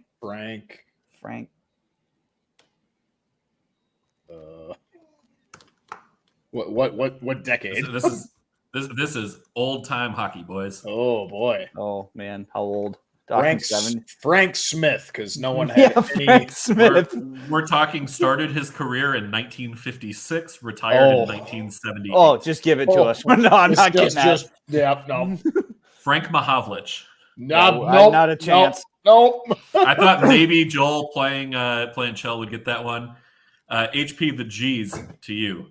Ooh. Also, while you do that, Gee. this is the classic when the lights are on. It's hard. These guys get these no doubt 4 bourbons in. Well, I'm 1 bourbon in, and I'm not getting shit. So Yeah. wait, I'm take that a back. beer in. Joey. No way, no points Joey. off for spelling. No points off for spelling here, but Joey had it. Wow.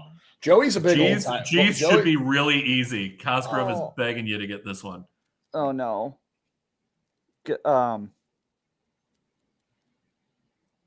Oh my God. Boys, this is killing me. I know. Give me a hint.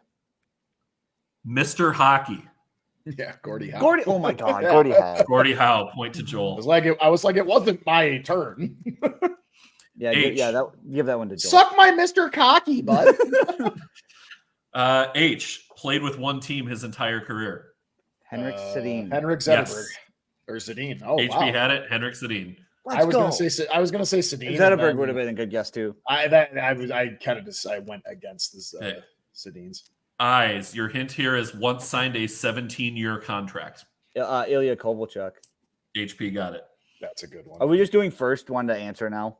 Yep. Okay. Yep. We're just going to do it that way. It's going to be quicker. Jays. Jerome McGinley. Not Jerome McGinley. Damn it. Your hint for this one is this player is still technically active. Jaromir Jagr. Jaromir Jagr. Oh, sure. Case. Kirill Kaprizov. Your hint for this one is this player has multiple family members who are actively playing. Keith Kachuk. Keith Kachuk. Keith Kachuk. Els. This one is going to be a tough pull. Linus. Something. I don't know. Montreal Canadiens. Lauren. Actually, I take that back. I was thinking of a different player. This player started his career in 1980, retired in 2001. Frequent Norris finalist, but did not win. Wait, what letter are we on? J. We're on L. We're on L. L. Sorry. This player played for Washington, Pittsburgh, Detroit, Los Angeles, the North Stars, and the Maple Leafs. One of the highest scoring defensemen in league history. One of. Yikes.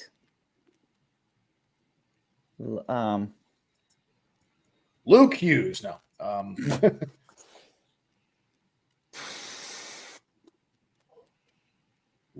I'm blank. Landon We'll Donovan. Who? We'll move on. It's Larry Murphy.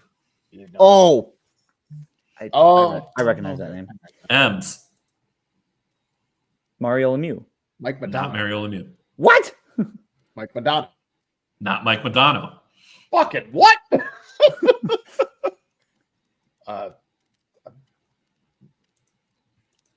Who else? This is Mike Leach. No, Brian No. Leach. That's stupid. Marion Hossa. Mike Leach was the football coach. Yeah. Marion This Hossa? player is third all time in points, guys. No, third all time. Mario Lemieux. Mario Lemieux. It's not Mario Lemieux. The hell?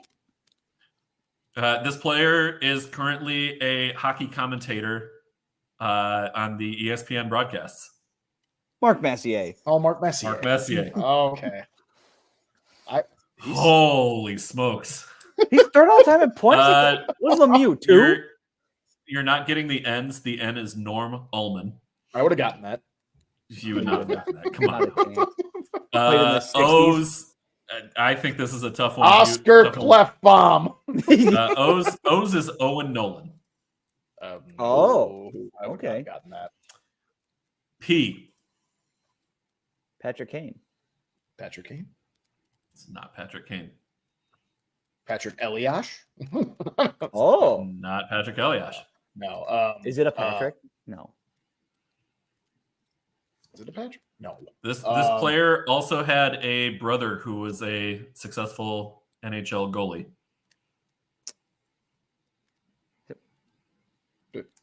Well, wait. Oh shoot. PK Subban. No, wait. You PK said Subban. successful. You said successful. I didn't say successful. I don't. It wouldn't be Patrice Bergeron because I don't think he's. It gonna would not run. be Patrice Bergeron. It's Patrick Waugh would be the goalie, but that's not. No, the brother's first name does not start with the same letter. Yeah. Okay. Then. Right. Joel, I guarantee. Oh, you I got Peter Forsberg. Not Peter Forsberg. What? Joel, you know the goalie. I believe you've met the goalie that I'm referring to. Thank you. Phil Joey Esposito. finally got it. Phil Esposito. Joey got it. Oh, Oh. Esposito. I have not. Okay. I have not met Tony Esposito. Quinn sadly. Hughes. It is Quinn Hughes. Congratulations. What the fuck? All right. I mean, how many Q names have you heard of that Good point, other I than guess. that? Yeah. R. Kind of. Rocket Richard. His This name's- player, first name's not Rocket. this Ray player Bork. is Ray Ray Bork. Bork.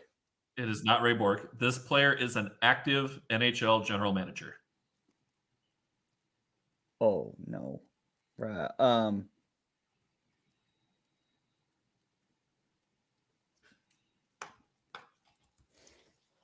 What is that? Ron Francis?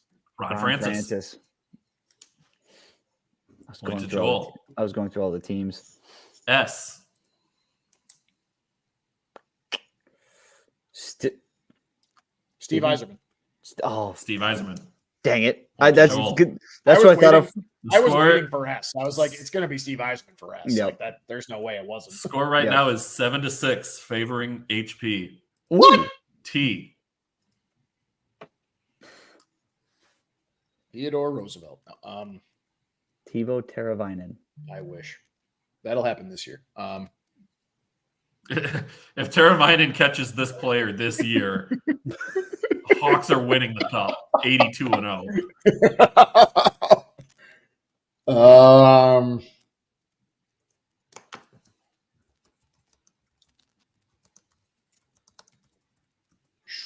drawing a blank. This player holds the record for most goals by a rookie skater. Oh, dang it.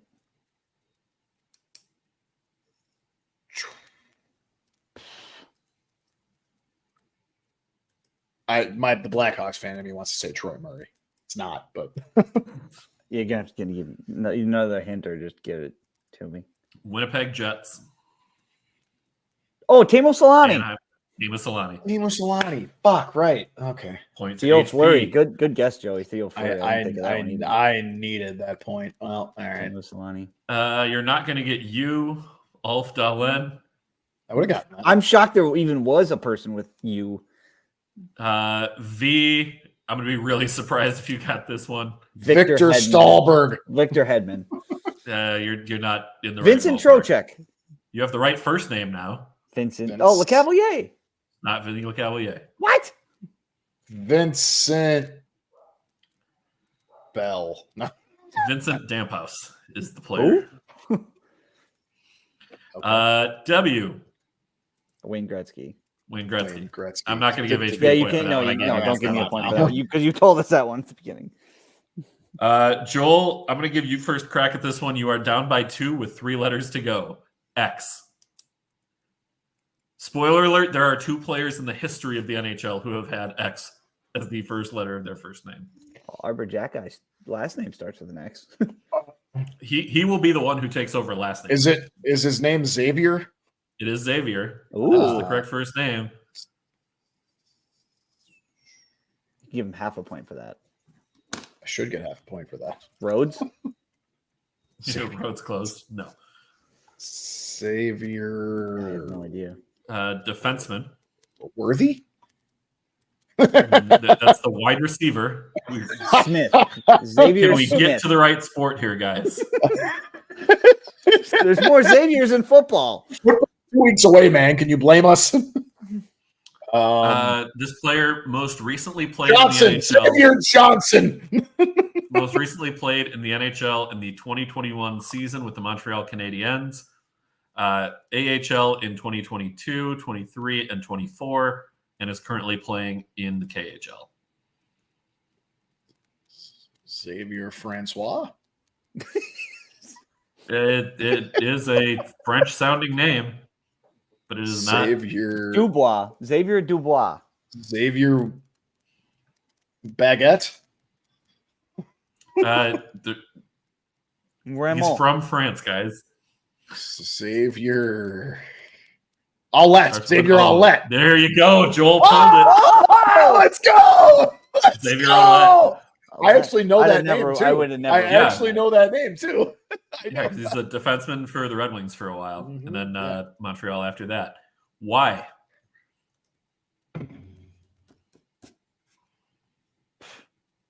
Yannick Perreault. Yakov Trenin. Yakov Trenin. There you go. No. I don't know why any. Played for the Canadiens for a long time. 16 seasons. What decades? 60s and 70s. Oh, lovely. Yeah. No. Yeah. Is it Not like hard? It's a weird one to pronounce. Not a chance I'm getting it. Yenier Cano. No. Ivan Cornier. Oh, Ivan jeez. Cohen. Yeah, I never would have gotten that. And Joel with a chance to tie. Oh, Okay. for Z. Z. I have a guess.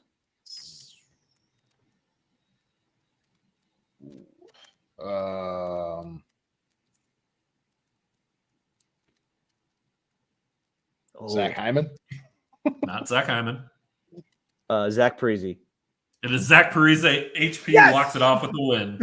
Fuck. I did see Zdeno Chara, but I mean, he didn't. That's not a bad guess either. Yeah. All right. It's not. So, by a score of 9-7, HP. With a total of trivia 26 champ. letters in the alphabet.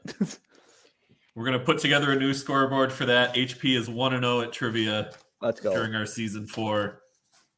There will be more head-to-head trivia anytime we have HP or any other guest joining us on the show. Joey probably will make an appearance.